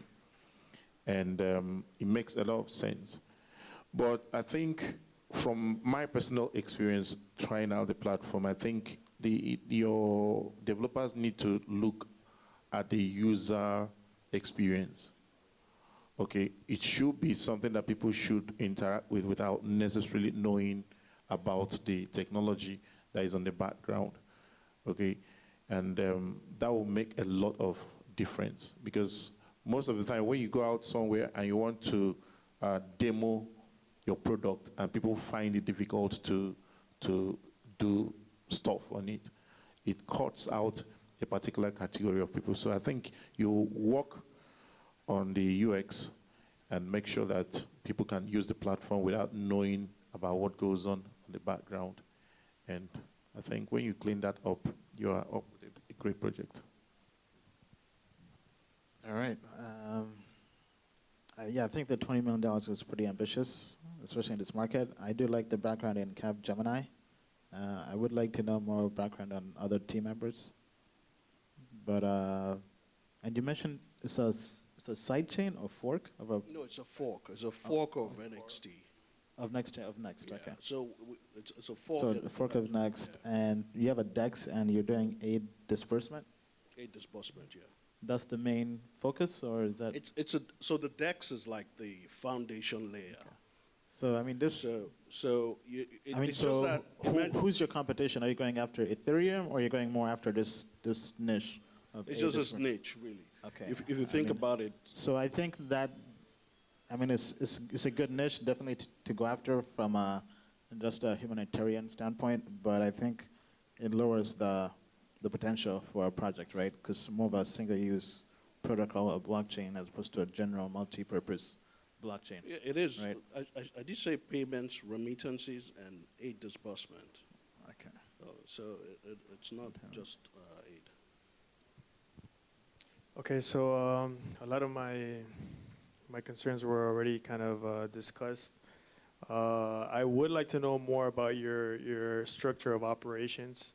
I think we spoke earlier today, and you mentioned, when I asked you how many full-time developers you had in your team, you mentioned most of them were part-time developers, if I'm not mistaken. Mm-hmm. And so for a project that's raising a soft cap of 10 million, hard cap of 20, I would definitely like to see a proper structure as a company, and not so much maybe outsourcing or delegating certain developmental aspects of the project. All right, thanks.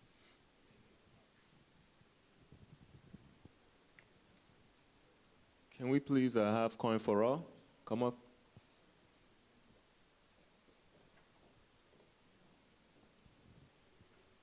Good evening, everyone. You know, there's this saying that said that you cannot be close to the river and allow soap to enter into your eyes.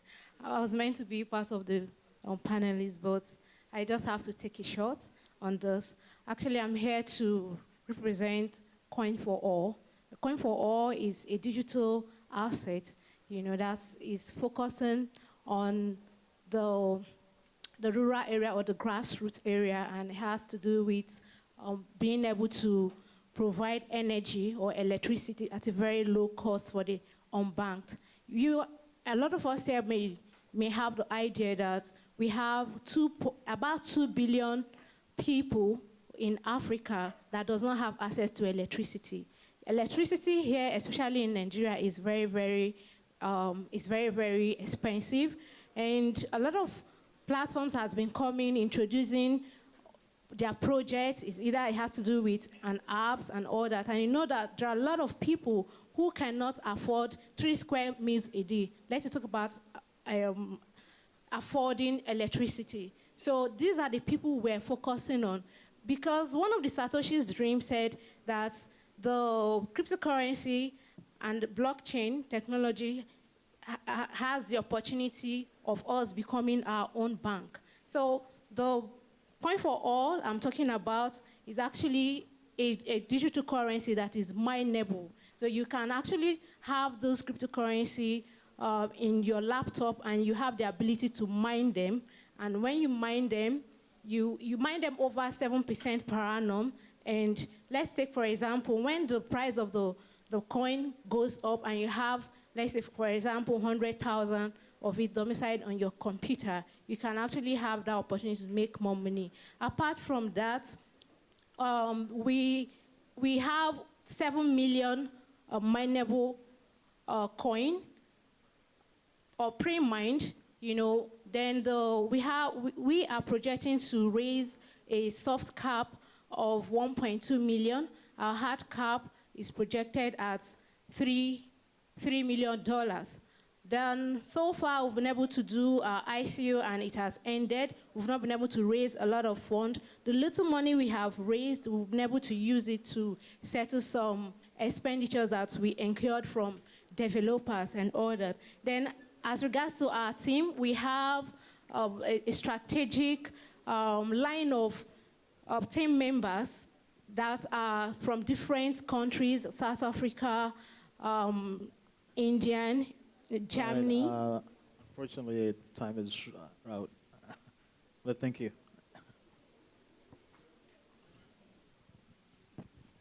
I think I would disqualify myself from committing on this project because I'm an advisor. Okay. Now, you mentioned the ICO was already over. Yes, please. Okay, so, I mean, so I guess we're just more of a, just wanted people to know more about the project. Yes, I just wanted people to know about the project and to also let us know the challenges that we're facing. We want to go on an exchange because we believe that when...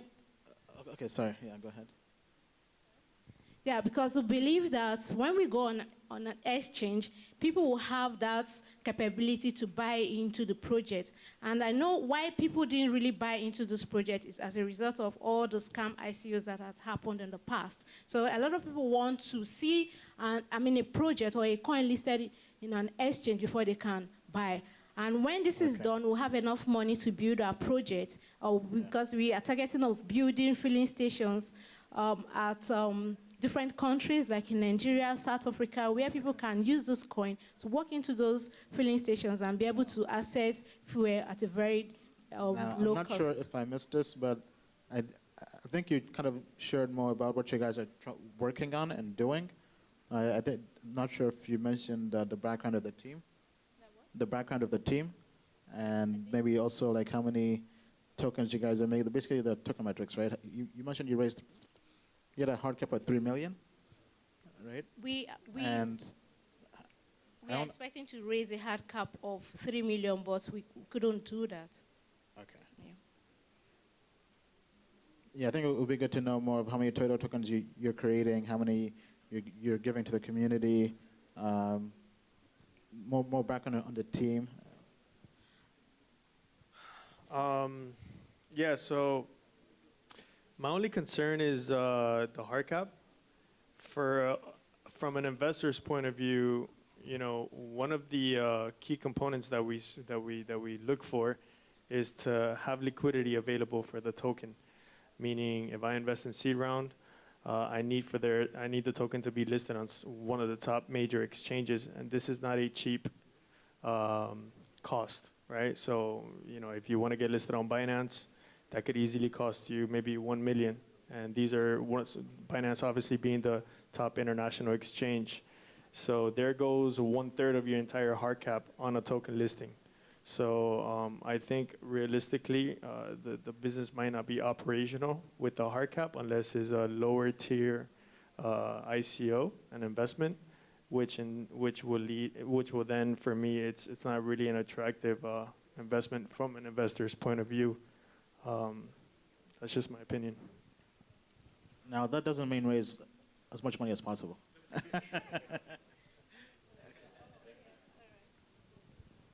Let's please have our final project up. Nepsium, can you come up, please?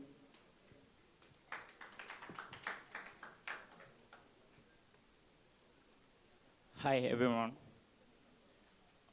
My name is Titus from Nepsium.io. Nepsium is a cryptocurrency-based platform aimed to solve the issue of liquidity, payment, and exchange. Nepsium is here to drive adoption majorly in Africa and the untapped market of cryptocurrency. All right, and Nepsium has a major product to use to drive this adoption. And number one of them is Nepsium card. Nepsium card is an offline voucher that is available at local stores around us. And these vouchers are redeemable on Nepsium platform and also through the website and app, which are redeemed to Nepsium unit, which is a stable value that can be used to purchase any cryptocurrency of your choice. And also we have Nepsium Pay. The Neptune Pay works in two ways. We have the software and the hardware. The software in which every merchant through the Neptune payment gateway can receive payment in cryptocurrency and also into their local bank account.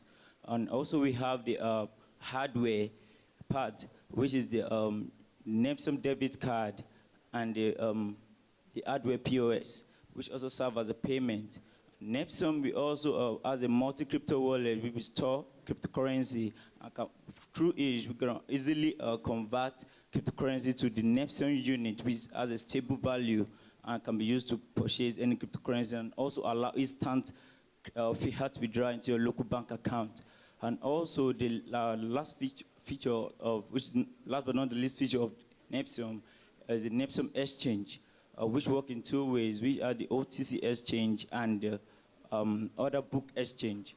The OTC Exchange allow crypto to fiat, is a crypto to fiat exchange, which focus on the untapped market in Africa, and also the order book exchange in crypto to crypto exchange. And both of these features on these exchanges allow instant crypto withdrawal into your local bank account.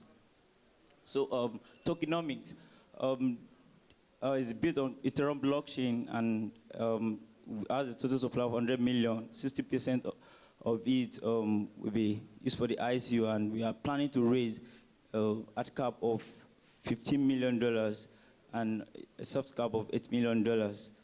And the team behind this project, we have Nathaniel Luz as the founder, and we have Lucky Wakwe as the co-founder. These are big guys in the crypto space, work with various platforms, and also has a high degree in, Lucky Wakwe has a master in blockchain, and also have other team members. All right, thank you. Okay, I'm curious. You have an MVP product? No, not yet. Nothing at all? You have a functional website? Yes, our website is live, active. You have your white paper available? Yes. Or you're still working on it? It's not yet on website, but it's available. So how do you know how much you need when you don't have a technical paper? You don't have a roadmap, but you know how much you want? Oh, this already structured platform, but which came out. We're already working on the platform, working on the project, but everything is not yet updated.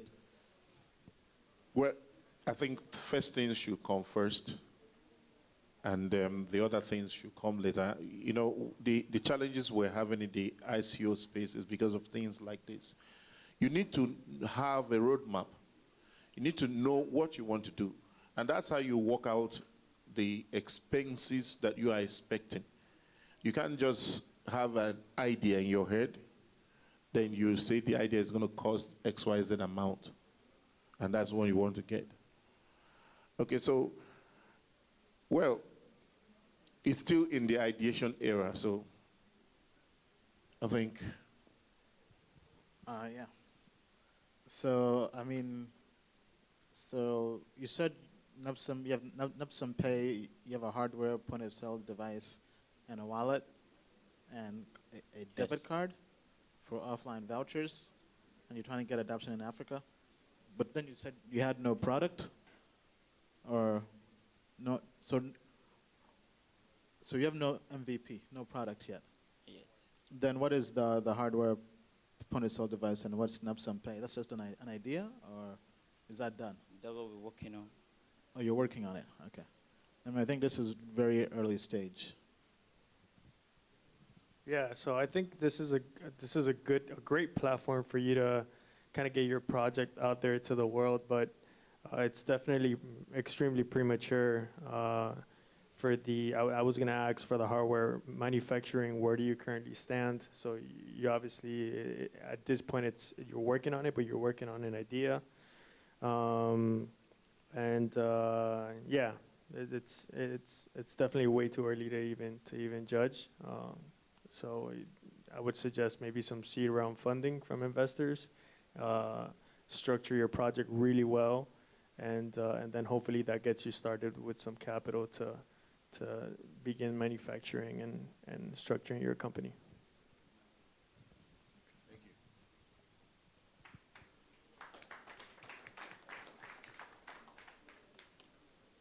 Okay, this concludes the first round. I would like all the ICOs to come up. The judges are going to pick one finalist. Zenbit, can you come up again, please? Just stand. Yeah, just come to the front. Coin for All. CrowdForce.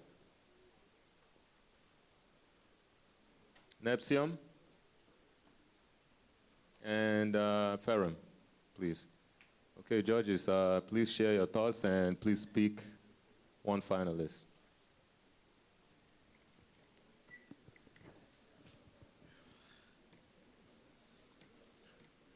Well, it's a difficult task, trying to filter. We need an AI algorithm to do some kind of filtration here.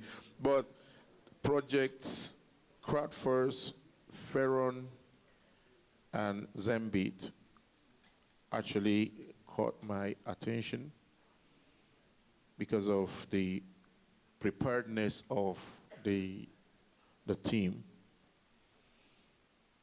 Sometimes you don't need to look at a finished product to know exactly what it's going to look like. All you need to do is to take a look at the structure. So structurally looking at, because none of them is actually live. CrowdForce building up something, but not yet on the blockchain, but it's a blockchain project. Then Ferron, Zenbit. I'll vote for Ferron. All right. First of all, thank you all for being here. You know, always good to see people trying to build the future of blockchain and crypto. Don't let what happens here stop you from chasing your passion and building. Right. So to go through the recap, DEDX. I didn't get any more information on the stage of the product or the team's background, so I can't really make anything based off of that. CrowdForce is not on the blockchain yet, so unfortunately I can't really look at that. Firm I liked is a DAG, $6 million hard cap, team from Amazon, Microsoft, Bloomberg. Zenbit, I like the Capgemini background. I think maybe the use cases you're going after may be too niche. I do like the Capgemini background, but $20 million hard cap is a lot, especially for a sidechain fork that has a smaller niche use case. Coin for All, the ICO is already over. Nepsium had no product, so I think that's too early stage. So based off of that, I'll also have to go with Ferrum. Thank you. Yeah, likewise. Thank you guys very much for coming out and pitching your project.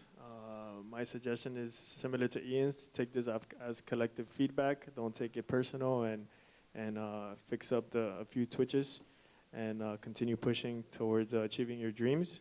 For me, my answer, I'm just going to go straight to it, is very easy, is Ferrum. One of my concerns as an investor is when a project is not almost completed or almost ready to launch their main net.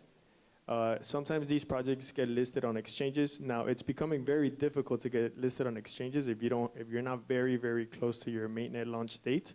So when the project finally launches on the exchange and investors are holding your token, it kind of kills the demand for the token if the mainnet is not going to be live very soon. So you can find yourself huddling a token with zero demand from retail investors. So you guys are going live in 2 weeks. So that's definitely a big plus. And I think you guys have your company is well structured, probably the best structured company from all the competitors. So Ferrum's my decision. Thank you, judges. So Ferrum wins with 3 votes. Thank you all for presenting today. Okay. Okay. Ian, can you come up? So we're just going to take any more questions really quick, and then we have a raffle draw. So, so for the panel here, where's it go? What part of the panel? Okay, and you pass on the mic. Does anyone have any questions for Ian and 100X Advisors? Okay.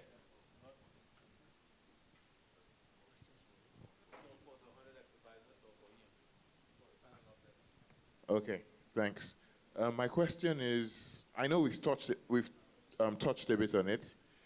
With regards to the price of Bitcoin, do you think have we gotten to the bottom, or do you think there's still a lot of room to go? I know you can't speculate, but if you were to, do you think there's still a lot of room to go, go below? And also, if you look at all the main blockchain projects, if you look at the adoption with relation to the hard cap, do you think it makes sense, basically? Or the hard cap is way more than adoption? Good question. So, have we reached the bottom? I mean, I don't think anybody can really predict the bottom, but the best you can do is just dollar cost average and buy down, and then hopefully you'll buy somewhere close to the bottom as you're buying down and your cost basis goes lower. Now, that being said, I mean, 3,000 was a support level for Bitcoin, and it bounced off of that, and now it's been going up.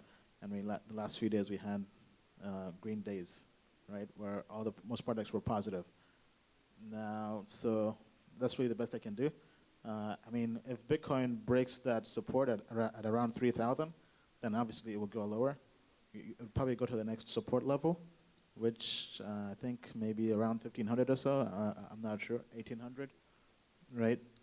But yeah, I think that's probably the tiered levels you would probably buy in as it's going lower.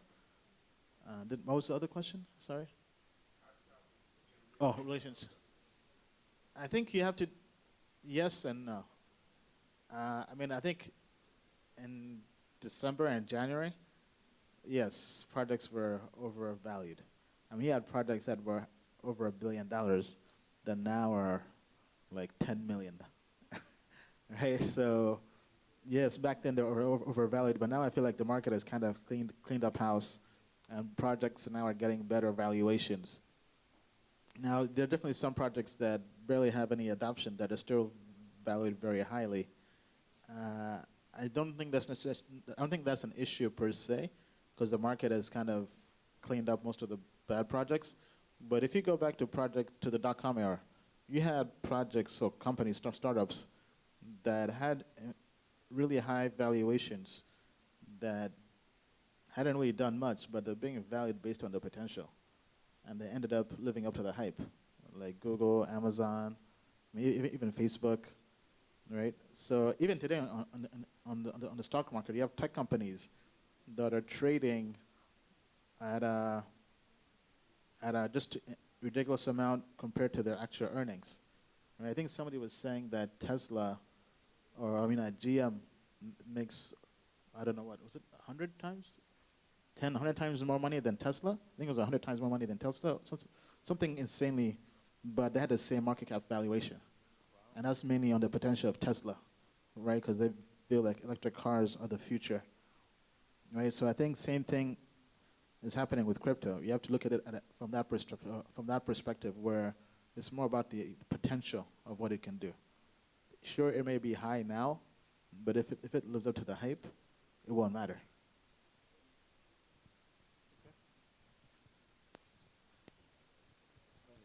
Good evening, and thank you for coming to Nigeria. I understand. All right. My first question is about hard forks on the blockchain network. What's your idea and opinion about it? Then blockchain coding. What is your own idea about it? ICO and STO.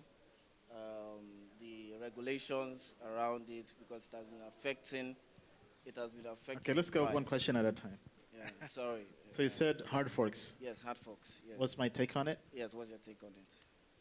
From what? From a investing perspective or just in a general perspective? Yes. I mean, hard forks.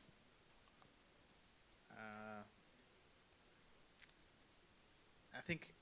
So hold on. When a project like Ethereum hard forks and goes from Ethereum Classic to Ethereum, or like Bitcoin to Bitcoin Cash, or are you talking more about?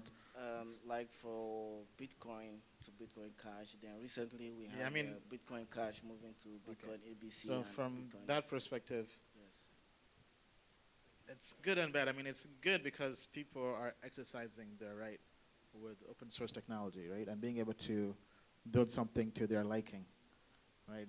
I mean, I think it empowers people, being able to say, okay, you know what, I don't like the way this currency is being run, right. We're gonna create our own version.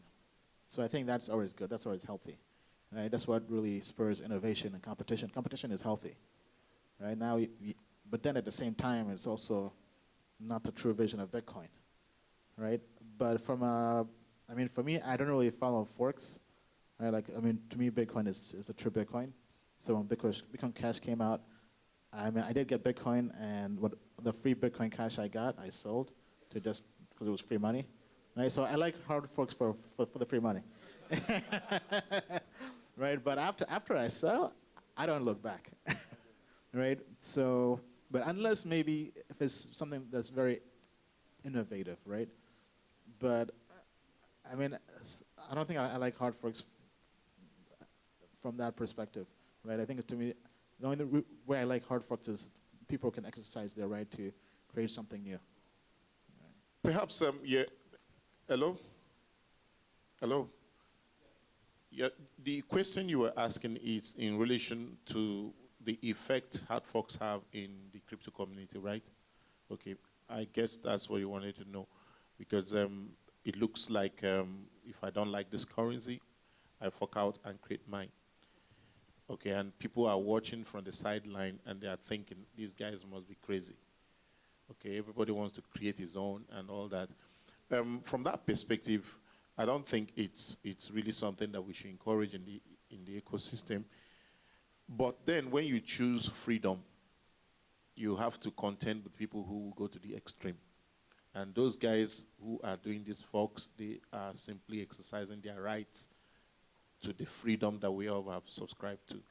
But then only the strongest of the species will survive.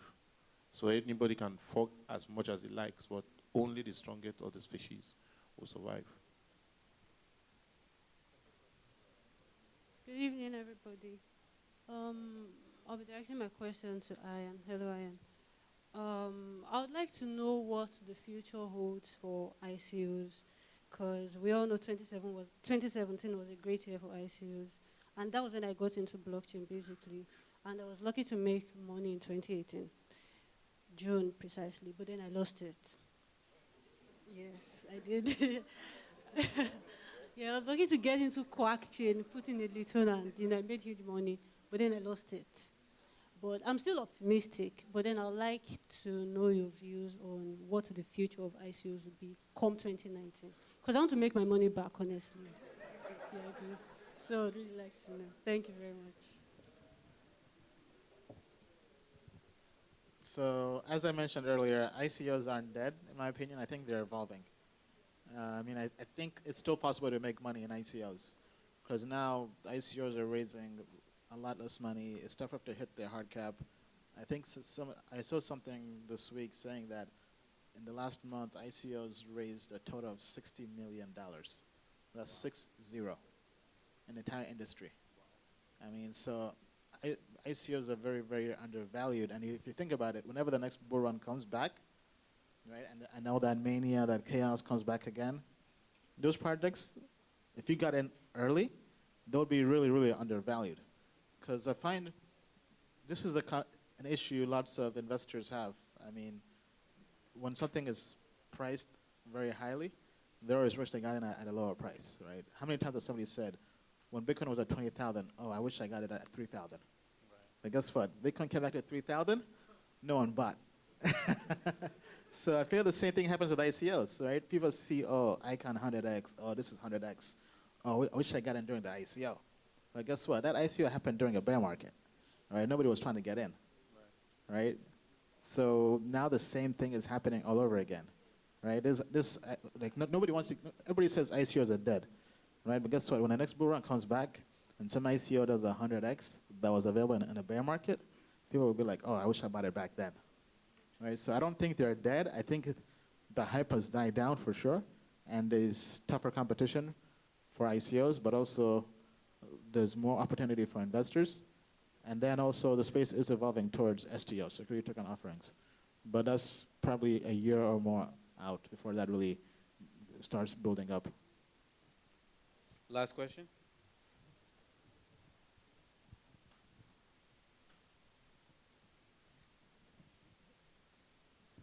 Good evening, everyone. I think my question goes to you as well. My name is Uche.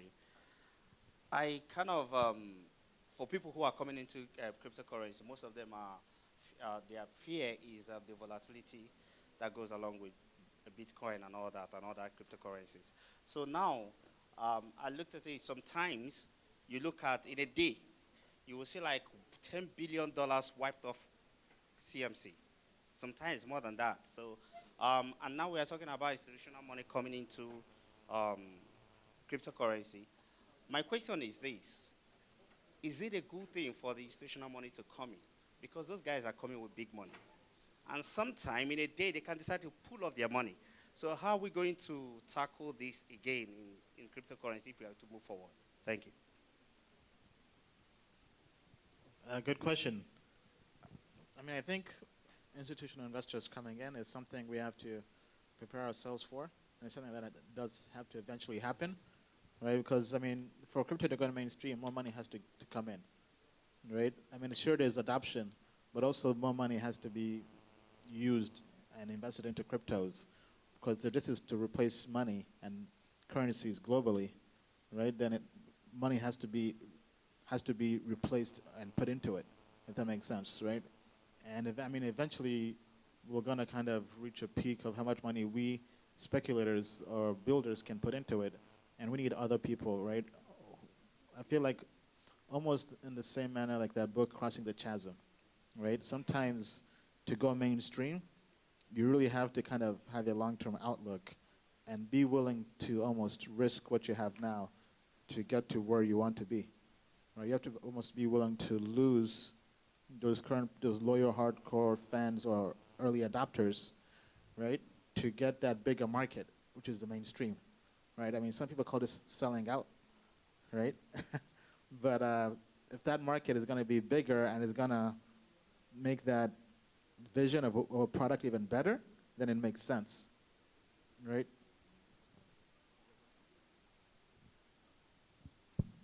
All right. All right. Well, thank you, everyone. I hope you guys learned something today. All right. Thank you so much, Lagos, Nigeria. It was beautiful to be here with everyone. It's a pleasure. Once again, thank you to our hosts, TLG Ventures. You guys are doing amazing things here, building the future, right? As Jermaine said, the last frontier is here in Africa, and you guys are really doing amazing work. And thank you all for being here. Thank you, everyone. Our team, 100X advisors, Dan, Justin, Hugo, Diego, our panelists. I mean, everyone here, thank you so much. If you want to stay in touch with us, you can always just contact me on my site, ianbalina.com. Okay, I see we have... Ian Balina's. Oh, man. Thank you. Oh, man. Cheetah Africa. Okay, thank you, Cheetah Africa. This is a real moon landing.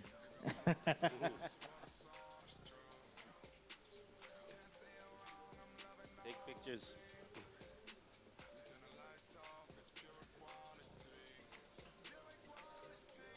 All right. Don't worry, guys. I won't sell this OTC.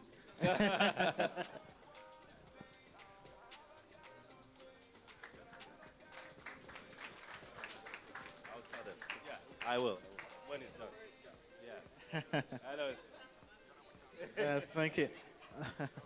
And yeah, also thank you to my family here, my mom and my dad being here with me.